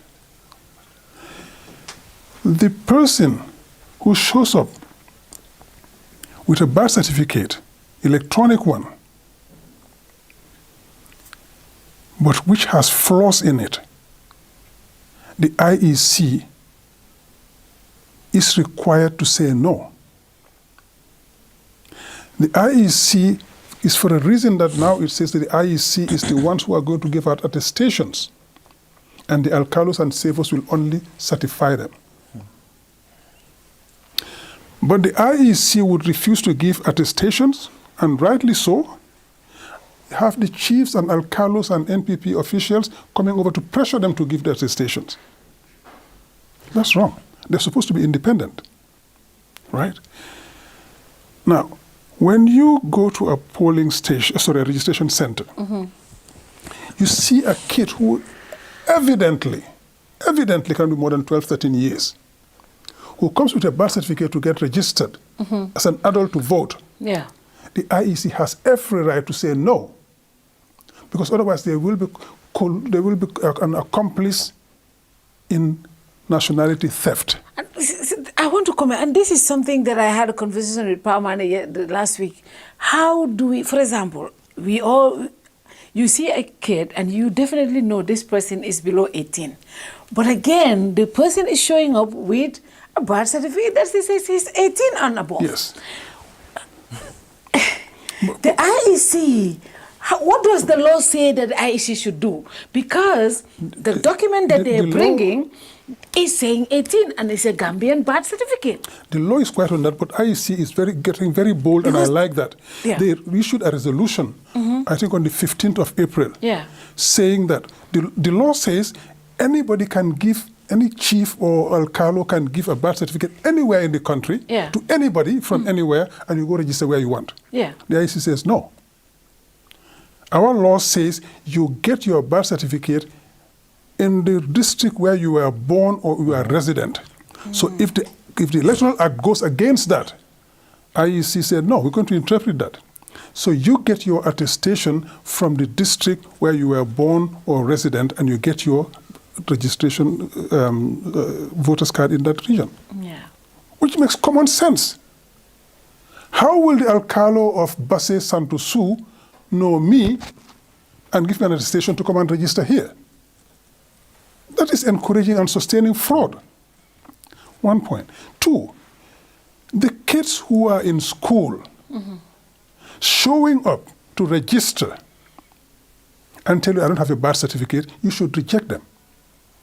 Because every kid who registers in a school in the Gambia is required to have a birth certificate. Yeah. So how are you in school? Where's your birth certificate? They don't show up with their birth certificate for 2 reasons. 1, they are underage. So if they come with the birth certificate, you reject them. So they say, I don't have a birth certificate. Or they are the kids of foreigners. Because the birth certificate, everybody who is born in the Gambia, like anywhere else, is entitled to a birth certificate.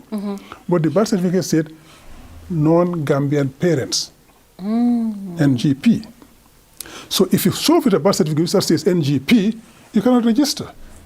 So you leave it home and say, I don't have a birth certificate. So these are the 2 reasons why those kids come to register without a birth certificate. 1, they are underage. 2, they are born of non-Gambian parents. But we are being an accomplice in that. We accept them to come and register. We are not against foreigners in any way. We are not xenophobic. We have family and friends outside in the world, and we want them to be able to live happily in those places. We tell them, follow the law. That's a pathway to citizenship. Follow it and get your documents if you want to live there happily. The Gambia have a pathway to citizenship as well. You are here, you want to be a Gambian to vote in the Gambia, follow that path, get your documents, and vote like everybody, every Gambian like everybody else. But don't try to seek it through fraudulent means. And this government is making it easy for people to seek nationality through fraudulent means. The birth certificate is available to everybody these days. If you don't have that, the attestation should be given to you. You go to the immigration department and establish your citizenship. And you're given an ID card. With the ID card, now you come seek your voter's card. That's the way it's supposed to be. We are turning the thing on its head. You cannot get an attestation from somebody who doesn't know you even and gives it to you. You go get a registration certificate, a voter's card. You register, and then you use that now to go get your ID card and your passport. It's the reverse. It should not happen that way. Take Senegal next door. If you want national documents, you go first to get this certificate of nationality. Nationality certificate, which shows that you are Senegalese by birth, by adoption, by naturalization. You get that nationality certificate first. Once you get that, then you go apply for your ID card. After the ID card, you can now apply for a voter's card and a passport if you wish. But to make it even better now, when you get a nationality certificate and you go get an ID card, the ID card, one side is the ID card, the other side is the voter's card. So that we get rid of all the cost of re-registering people every now and then. Not only that, but when it comes to tracking the number of the voter population, is very easy. You don't have to have duplicates. So you have the immigration data, right, sync with the electoral data. Right? But now is distinct. Right? You have our immigration data where people that were given ID cards or passports, totally different from that of the voter roll. And I think probably the most glaring example is with our brothers and sisters in Brufut, Ghana town. These people are Gambian, and they are refused Gambian citizenship for the flimsy of excuses. In 1965, when we became independent, our constitution says anybody who was in the Gambia in 1965 can opt to become Gambian and become Gambian even if you're not Gambian. And these people opted and stayed. Ipso jure, they became Gambian. 1970, when we became a republic as well, the same provision was renewed. Anybody who, foreign or not, is in the Gambia in 1970 can opt to become Gambian. You stay here and you apply for Gambian citizenship and you get it. They stayed. They applied. They were refused those citizenship rights. Their kids were born here. They spent all their life here. They don't know anything in Ghana. And they refuse citizenship. But when it comes to time to vote, they go canvass them and get them voters cards and they vote. As soon as it's over, they refuse them registration in schools, they refuse them admission to university, they refuse them admission to civil service. They are nobodies. And I think those people are stateless. I want to emphasize on this, because Buffer is our hometown. I grew up with these Ghanaian friends. Yeah. We went to the same football academy, right? Some of them, not some of them, good number of them speak Wolof and Mandinka fluently. This is where they were born, and this is where they were raised, and they mingle with us. Now, what I have seen not long ago, this year, is concerning. Yeah. I saw Ghanaians being mobilized in Ghana town to go for a political campaign. Right, different vehicles. Obviously, it's NPP that was doing that, right? And yesterday we had one from the around Ghana Town extension coming to also share some of their decisions. But not to even get into that, most of these Ghanaians are.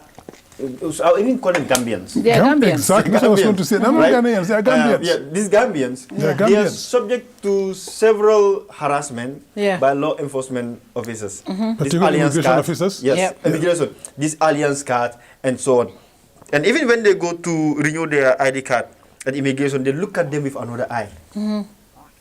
Are you really Gambian? They've been here for a very long time, and no one at Bulford will come in and tell you, we've seen a Ghanaian stealing, or this people from Ghana town stealing from us, killing or doing what have you. They're one of the most disciplined people in law-abiding citizens in this country. So I feel, it is time that they're given their citizenship. It is time that they access public service and certain public services equally with the same Gambians. And I had this conversation with someone else, and I said, we should be very open, because we have limited resources, we have limited experts. We are saying limited experts, obviously, compared to other countries. We have good ones here. You never know, right? The child that you are denying citizenship, you never know what that child could be in the future. Is he going to be a professional footballer tomorrow, and Ghana will be fighting to get the person, and he will play against you, score you, and then you will not qualify? Yeah. Is he going to be an entrepreneur, right? Because you deny him citizenship, he will go back and then spend and improve the economy of Ghana. So we should be more accommodating than other countries in accepting certain people that have been with us here, law-abiding, and they have met all the eligibility requirements to be issued Gambian citizenship, and not to be used during political campaigns. And they will go campaign and come back, you're subjected to harassment by immigration officers. Yeah. We went there last year, UDP, we had a meeting with them, and we tried to explain these things, and we even took TV stations there, and we tried to explain these things. These people have become stateless persons. And the Geneva Conventions prohibit that. Even if they were not Gambians, simply by being stateless, it becomes incumbent on us that they live here to give them Gambian citizenship. That's what the Geneva Conventions say. But not only we refuse them their rights as Gambians, but we also flout the Geneva Conventions that we adopted and domesticated in our national laws. Interesting. So what happens with these?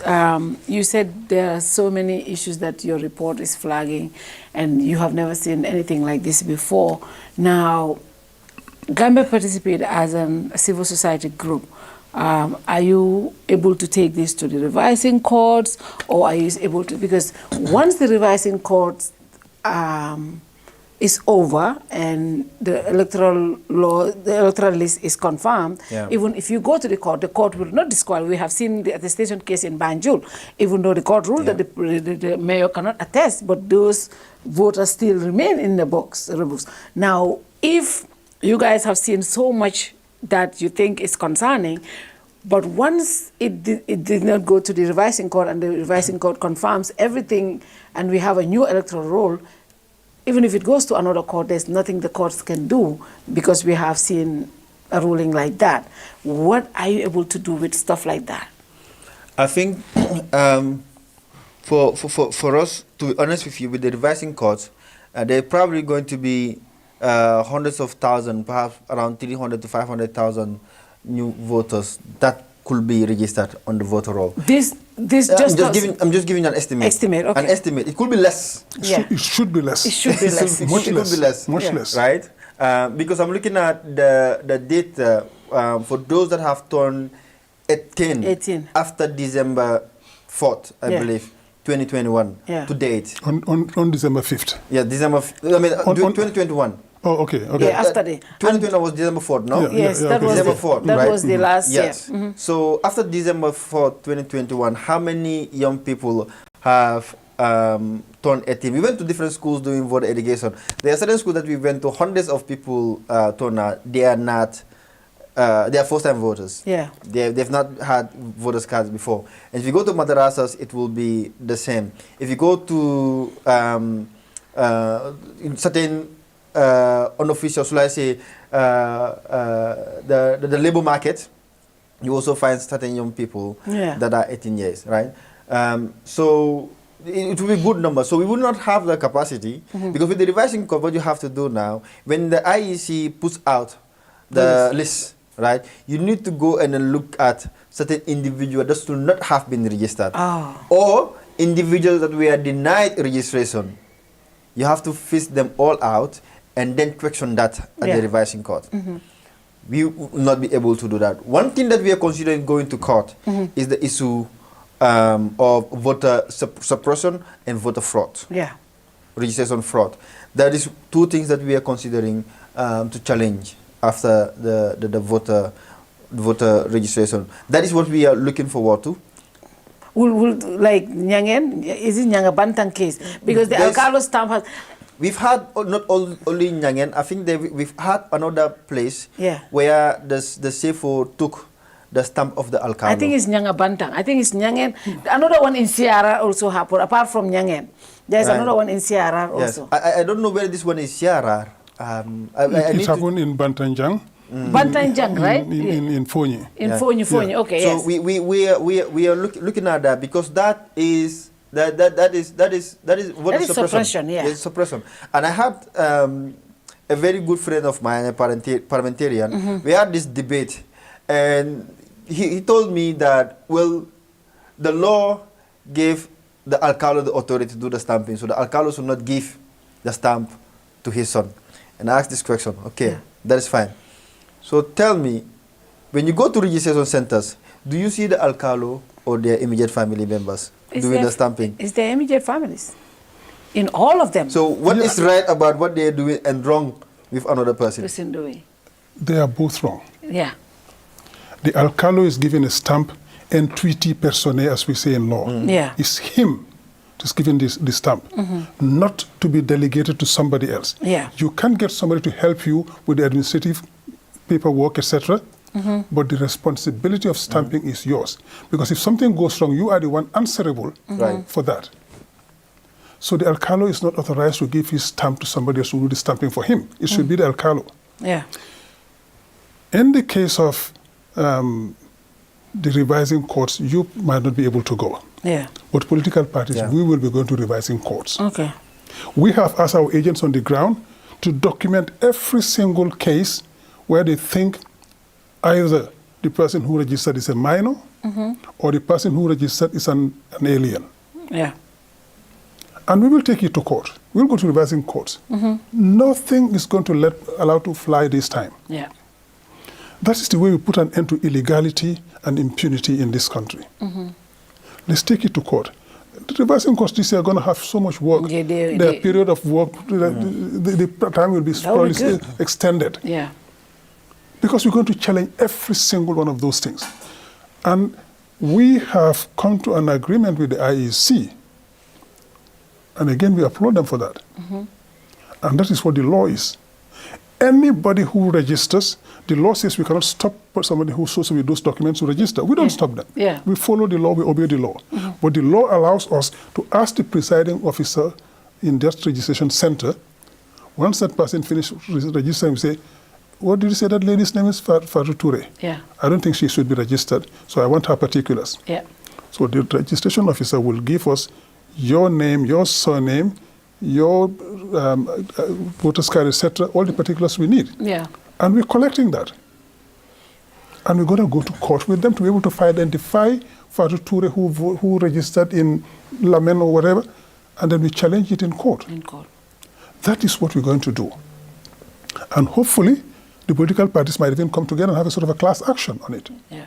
Including the citizens as well. The observers might come in as well and have a class action on it. Because we have got to put an end to election fraud in this country. Marr just said it. If I had said it, they would say, oh, it's politicking. Yeah. But that is the reality. We have electoral fraud on steroids. It's going massively in this country at the behest of NPP. I had a debate with somebody. I said, oh, well, actually, it's done by everybody, including the opposition. The alcalos are testing for the opposition. I said, let's be serious. Which alcalo here will dare to go there and say to people, I'm doing for UDP, help me? They'll fire you. They'll take your stamp from you. Yeah. The alcalos and CFOs who are doing for the NPP. And the alcalos and CFOs have to realize that there is a legal responsibility here. There's a liability here. You are aiding and abetting electoral fraud. You are aiding and abetting nationality fraud.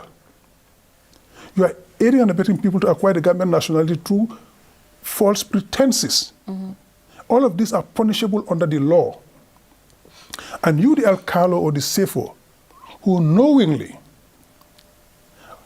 attest to somebody being citizen of this country, or that he or she is over 18 years old, when you definitely know that he's not, you are breaking the law and you are liable.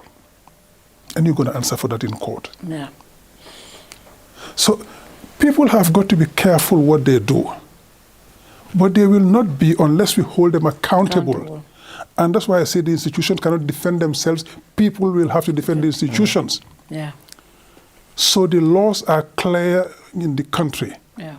But because people have been taking it easy, maslaha and all whatnot, or sometimes in 2021, in our case, we're probably overconfident. Yeah. All of those did hurt us. Yeah. But we learned from those mistakes. We wouldn't make them again. Yeah. Partly also was because when the publication was made of the list, it took so long to publish them, and this time was so short, in some cases we didn't have the material time to do these things. We didn't collect the data we are collecting now, so it took much more time to get that thing sorted out and get ready to go to court, and the time had elapsed. Yeah. So this time we're doing it the other way around. We're collecting the data as the registration is going on, and we are compiling that. And by the time the registration is over, we'll be ready to go to court. Interesting. So finally, these alcalo CFO issues, right? 2017, the president says the alcalos should not be political. Exactly. Thank you for raising that. Should not be political because they are village heads and they represent everybody. Now, what we see in Nyangen, the reason why the alcalo stamp was taken, because they said his son belongs to a political grouping. And in Fonye also, the same thing happened to the alcalo. Now, but the same things is happening with all these alcalos. They don't go anywhere. The stamps are used by either their children or immediate family members. It's acceptable in our society because they are older people. They don't understand. They cannot read some of the documents they're stamping, especially Korda Kaitol, they don't understand, they don't read. So they need help and they're being helped by intermediate. It's accepted to do it. But when it comes to voter registration, if you are MPP sympathizer, if you look like an MPP sympathizer, it's okay. But if the person is an alcalo that maybe they think is either the opposition, they have an issue with. Now, sometime 2021, when we were doing the voter registration, Barrow hosted a host of alcalos in State House. And I'm thinking, does anybody advise the president to say that ethically, that is even wrong? These are people who are attesting people right now. And that happened. It happened again last week. I saw a bunch of alcalos, State House populace, that the Manjaco alcalos went to the president, blah, blah, blah, blah, blah, blah. And I'm thinking, do we look at ethics anywhere in our country to see that? Ethnic politics. You know what I'm saying? But even right now, when they're meeting, the same alcalos and SAFO, those are attesting people, they're on NPP platform, telling people, go and register. The alcalo of Combo East, Falalo Ture, last week, was telling supporters, go and register and make sure you vote for President Barrow. Don't stop there. Vote for his representative so that he can continue the work he has started. Because the reason why he's not able to do all these things because you didn't vote for his people after the presidency. But it's okay for Falalo to do that. But it's not okay for Fa Sise, who might belong to another political party, to do it. It is that hypocrisy for me that I don't understand in our governance system right now. It's selective justice. And we've seen time without numbers when the president goes out for the Meet the People's Tour or political campaign. Good number of alcalos comes out and they campaign for him. Yeah. Both publicly and privately. Privately, they go mobilize. In 2021, we've had reports where an alcalo, when he was attesting people, I don't remember the name of the village. The person was telling them that the one that he was attesting, they are actually immigrants that came and settled in the Gambia. If you don't vote for the ruling party, we will strip you off your land. You understand? Know that you are foreigners in our land, and we're giving you this privilege to vote. But if you don't vote, then you are going to be stripped of your land. And you know, especially in rural Gambia, an alcalo kind of designate you know, a demi-alcali, right? To oversee a particular territory, a small group of newcomers that settled in the country, right? So I think the alcalos also likely contributes to the voter intimidation threats and also compromising the credibility of the voter roll. But it only works when you are when you have the support for the government. If you are not supporting the government, it's the other way around. So for me, this was the reason why after 2021, when we did the court issue on the attestation, we went to the National Assembly and they said you must remove attestation issues in the voter roll. The government, you should make it mandatory to the government. Make sure the government goes out and decentralize the issuance of voters card and ID card, not attestation, because the whole objective of attestation previously was, you know, when we have limited resources, it was very difficult for one to travel from rural Gambia to come to urban Gambia and be given a national ID. But that is not a difficulty. Before, maybe in 1996, there's only one bus that is coming from Basse to Banjul. Or the same thing for Jarasoma to Banjul, once in a day. But now we have cars moving around. But beyond that, also we have the resources to decentralize the registration of Gambians, right? It's the same in Senegal. They should do the same thing in Gambia. And I said it before, that was one of the challenges that attestation was addressing. The other challenge was in a village, anyone that comes in a village, the alcalo knows. You go to the alcalo, and the alcalo knows you. If there is naming ceremony, the alcalo is invited, right? If there's money, the alcalo is invited. If land is being given, the alcalo knows who is having the land, and the alcalo has a memory, this gigantic memory of who owns which land, where they are from. In fact, if you look at the Local Government Act, as one of the requirements to be appointed as an alcalo, to have history of the village, and to also know the culture and tradition of that of the people in that village. Those are some of the requirements. So the alcalos had this gigantic memory of their subjects, but it's no more the case. I live in Burfoot, and our constituency, our ward within Sanamentering constituency is one of the biggest work. And right now, the Akalo in our village, maybe perhaps he didn't know. Maybe he knows my parents. Maybe he did not know me. Yeah.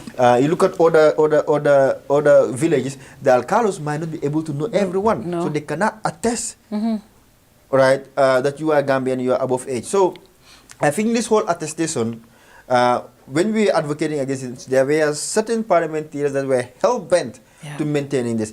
But now the same parliamentarians are crying foul of the issue of attestation. Right? Yeah. I think it's not progressive to have it. I think it should be removed. But going back to the alcaldes, I think they need to have boundaries. Yeah. In terms of, as far as the law is the law is the law, and it's there, they have to give attestation. But they need to attest people, based on certain defined parameters.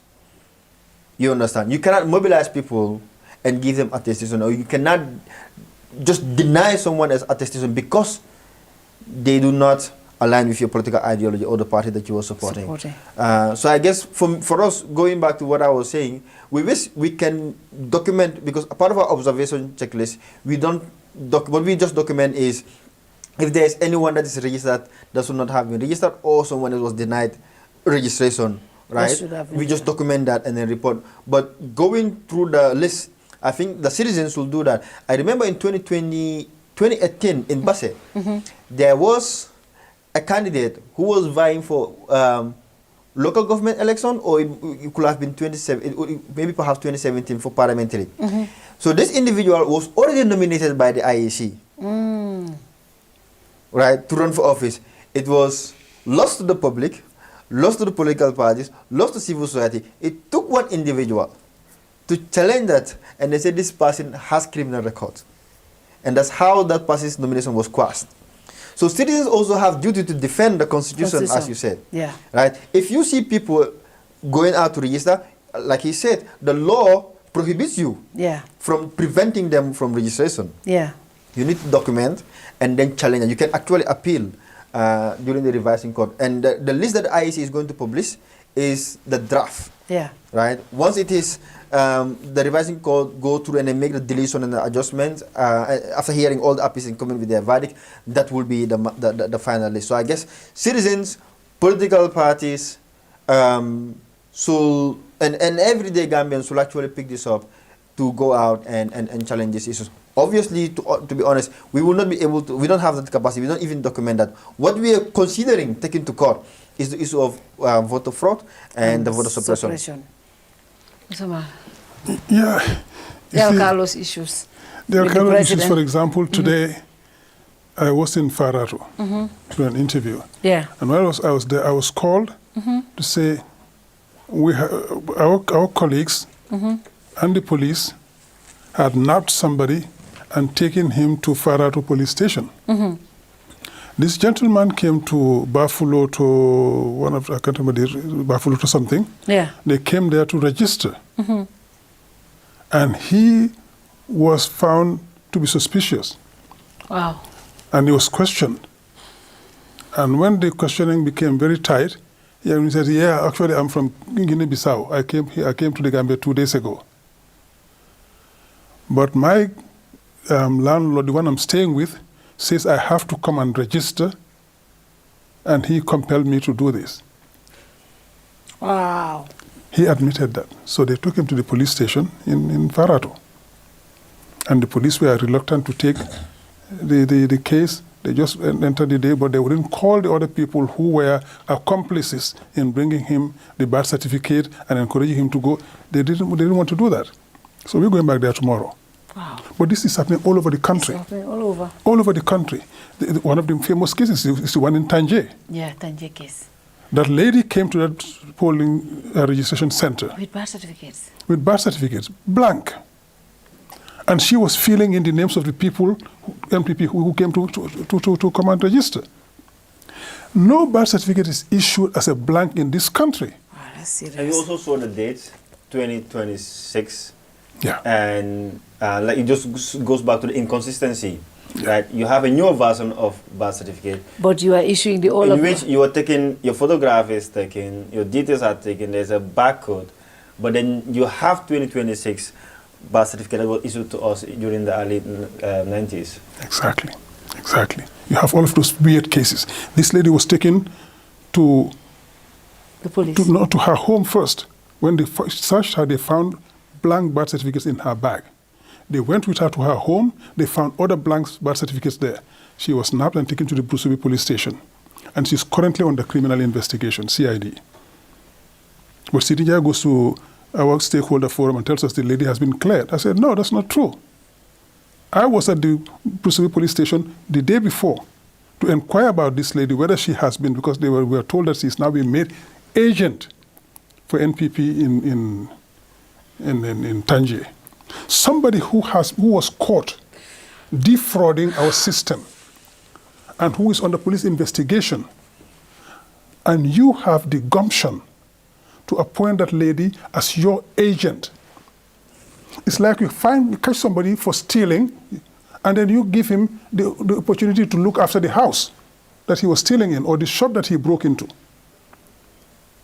For God's sake, NPP has thousands of supporters that they could have chosen to become an agent there. Not this lady who's under investigation. And what did Sirinjai say? Oh, there's presumption of innocence. Yes, we know about presumption of innocence. But if your integrity has been called into question and you are being investigated, you are asked to step aside or step down until the investigation is completed. If you are cleared, you come back to your position. Do we know how many birth certificates she's issued? To how many people? Do we have an idea? I think our people did document that. I'm not sure about that myself because I was not there that day. I came to the police station afterwards, but she did issue quite a number of birth certificates. And it turned out that this lady's husband works in the Jammeh Foundation, a clinic or a hospital, where birth certificates are. Should we be reading something into that? But these are the sort of crazinesses are happening all around the country. And people are sitting here, go to the police station to try to argue with them to release those people. So you're pressuring the IEC, you're pressuring the police to do the illegalities. What country are we living in? What Marr said, it is on an industrial scale. It's interesting. That is the reality. We have been talking about it, we are documenting it, but thank God it's not only us, the observers are seeing it. I was with another election observer, election watch committee on iAfrica a few days ago, and he said the same thing. They are seeing it everywhere. I mean, you have to really close your eyes not to see it. It is rampant, it's everywhere. And NPP is throwing its weight around for this. You should be ashamed of this. You swore to uphold our constitution. You shouldn't be the one to violate it. You are the government in power. As we say in Wolof, kutaka chaka do hear. It's interesting. This is sad, and hopefully, you know, at the end of the day, we're able to detect some of the irregularities, because the truth is, in as much as we want so many people to register, we also want a very credible voter list. Exactly, that's what we want. Because at the end of the day, it should be the will of the people who should elect our we leaders. should be able to say, yes, I lost and I know I lost, Yeah. and then you go fight for the next round, Yeah. for the next elections. Yeah. I won, you know, I won, and then you let me run the country for that 5 years. Yeah. That's what that's all we're asking for. Yeah. And that requires credible voter registration and credible elections. Yeah. That it is only when we say in UDP that we're going to have the election results known to everybody on election day by 8 o'clock or 9 o'clock, people tell us, you cannot do this, it's illegal. I say, are you serious? The day we are accepted on the spot counting is the day we accepted the citizens to publish the results. Yeah. IEC publishes the results of the elections in every single polling station. Yeah. As a citizen, all you do is collect those results and aggregate them. Yeah. And as political parties, we don't even do that. We are given the result slip. And we enter it into our systems and we aggregate them so we know who won Yeah, and I think we did that during the parliamentary and the mayoral Local election. government We elections. did that. Yeah. We did that as media. Yeah. We said in America, in other countries, the media, we say we are not the authority to give final results, Yeah. but based on the IEC slips that we collect, this person is poised to be elected. And that is we right. did, and that was right. And That's nobody, right. because that was right. You see, it's the right thing to do. In and my I assembly think- last year, Yeah, when the elections were over, yeah, when we started voting, I came back. yeah. I didn't wait for the results because I want to be able to get those results from a distance and publish them. Yeah. You see how it works. We did it in the local government elections, but I wanted another test case. I came back here before 6 o'clock, less than 1 hour after the elections were closed, we declared the results. And when IEC declared it 3 hours afterwards, they declared exactly the same results as us. It couldn't be different. Yeah. We have the same raw material, the same results from the polling stations. So this is our electoral system and our method of voting. Yeah. One thing that I agree with Jammeh, the method of voting is rig-proof. Yes. Not saying the elections is Yeah. rig, But the method. Yes, but Yeah. the method of voting and the counting is rig-proof. It's rig-proof. And just yesterday, I was asking my colleagues in Burfo during the Civic Awareness Day, which country do you think has the best method of voting? Not best elections. Yeah. Right? And some of them said Gambia, and I said 100%. Yeah, yeah. Because see, we can know that the... also came about Yeah. because Gambians fought for it. Yes. Solo Sandeng died for it. Yes. That's how it came about. You know, 2021, 2022, Yeah. I said the elections bill should be named Solo Sandem bill. I got castigated. Yep. Yeah, Should yeah. be. Right? But because I got castigated, and I think it is totally understandable. People are not up to that level yet. Let's go. Look. I disagree with the UDP a lot, and I disagree with Lamin a lot. And that is So normal. for me, it was not whether he was part of UDP or not. But what he It did. was what he was protesting for. Yeah. Electoral reform, Yeah. right? Today, Magnitsky, right, is a Russian. Yeah. He was a lawyer and fighting for economic crimes and corruption. The U.S. named him after the Global Magnitsky Act Yeah. that is going after corrupt people around the world. Now, why is it not possible for us to honor our own people Yeah.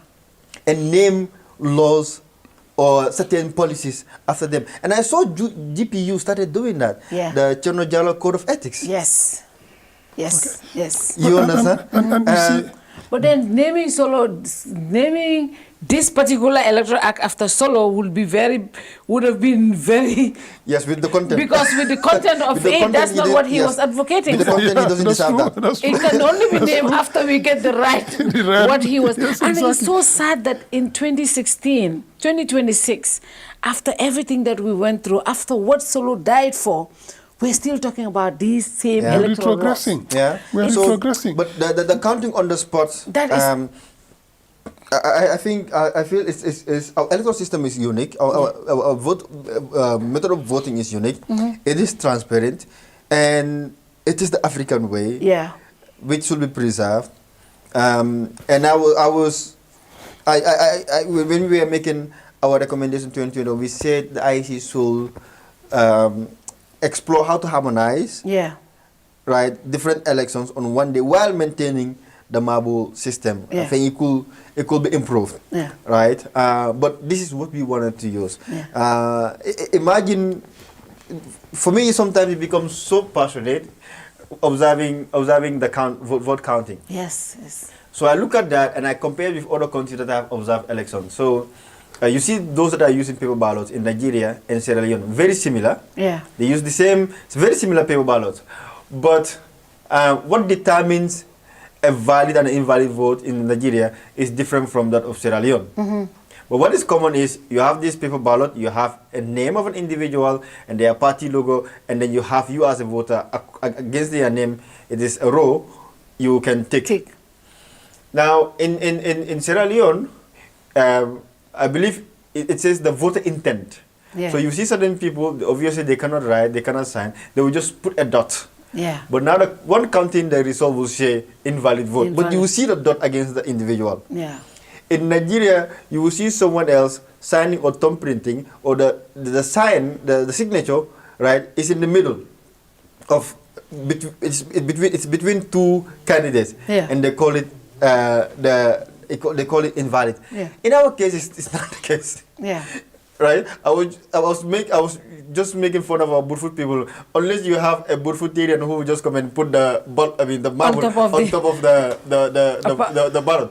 You just put it in there and it rings, which means you have one vote and you have voted. Yeah. And then to put it on the tray, everything is transparent. People watch it. Like it's not something where you just get the votes and then transport it. Before how we used to do coalition. Yeah. I think we need to be very proud of our method of voting, and I feel that the media have been doing a great job, and the citizens, because we need parallel vote tabulation, what we call PVT. Yeah. The opposition comes with theirs, the media comes with theirs.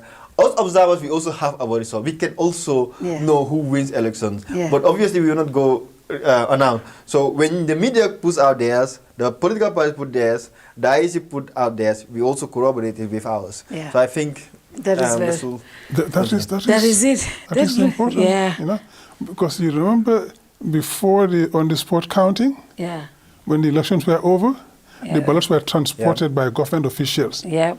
To the regional centers for counting. Anything could happen during that time. In there, nobody knows. And they did all sorts of things there. So when they tell you ABC lost, they didn't lost. Yeah. They were made to lose. Yeah. You know? Thank you so much, gentlemen. This was an interesting show. Hopefully we'll come back here before the end of the voter registration exercise again in another 3 weeks to see what is going on. Today I don't have to disagree with my uncle because today not on the Constitution. Not on the Constitution. You will never agree on the Constitution. Even me. You know what? You see what is good is that we can disagree without being disagreeable. Yes. I don't mince my words. Yes. If I don't agree with you, I tell you in your face. Yes. I don't agree. Yeah. I saw you on Marr's comments. I went after him on his Facebook. In his own comment section. I'm not active on Facebook. But when they showed me that, I went to look for his Facebook page and I commented there.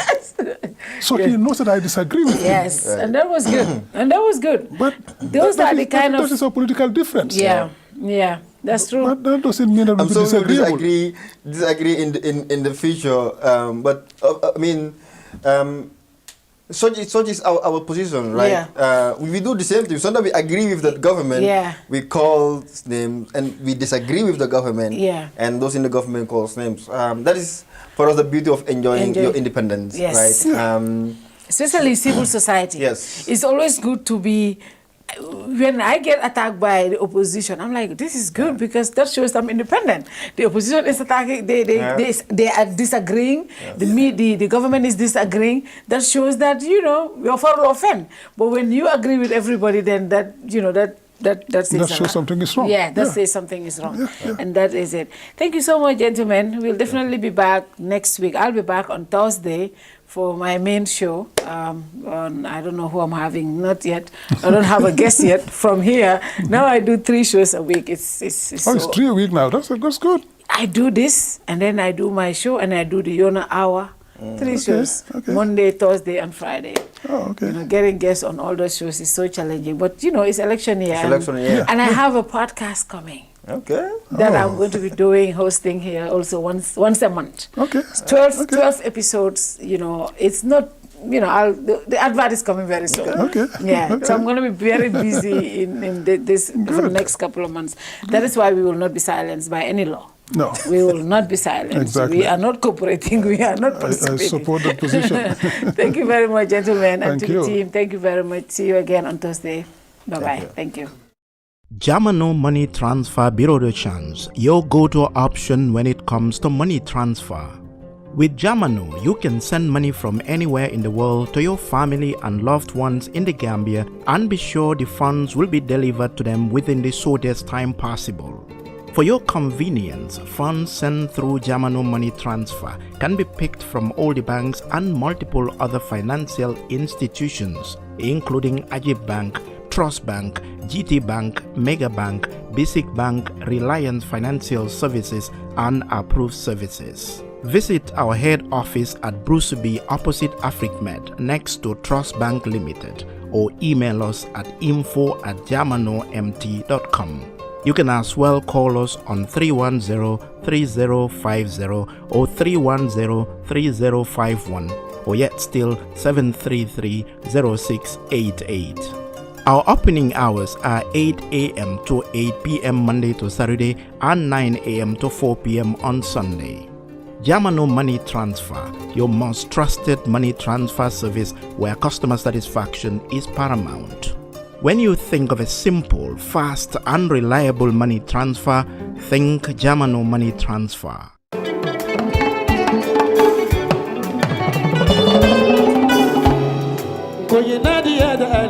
Looking for the perfect home away from home in the Gambia? Welcome to BC's Residence, your ideal short-stay apartment in the heart of Pundung. Whether you're visiting for business, pleasure, or an extended stay, BC's Residence offers you the comfort, convenience, and privacy you deserve.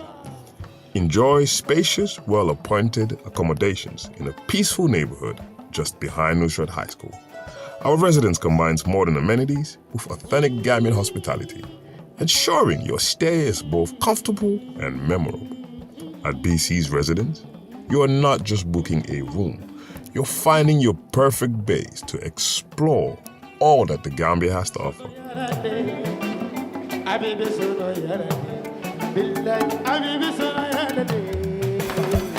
Ready to book your stay? Contact us today. +220-941414. bcsresidence@gmail.com.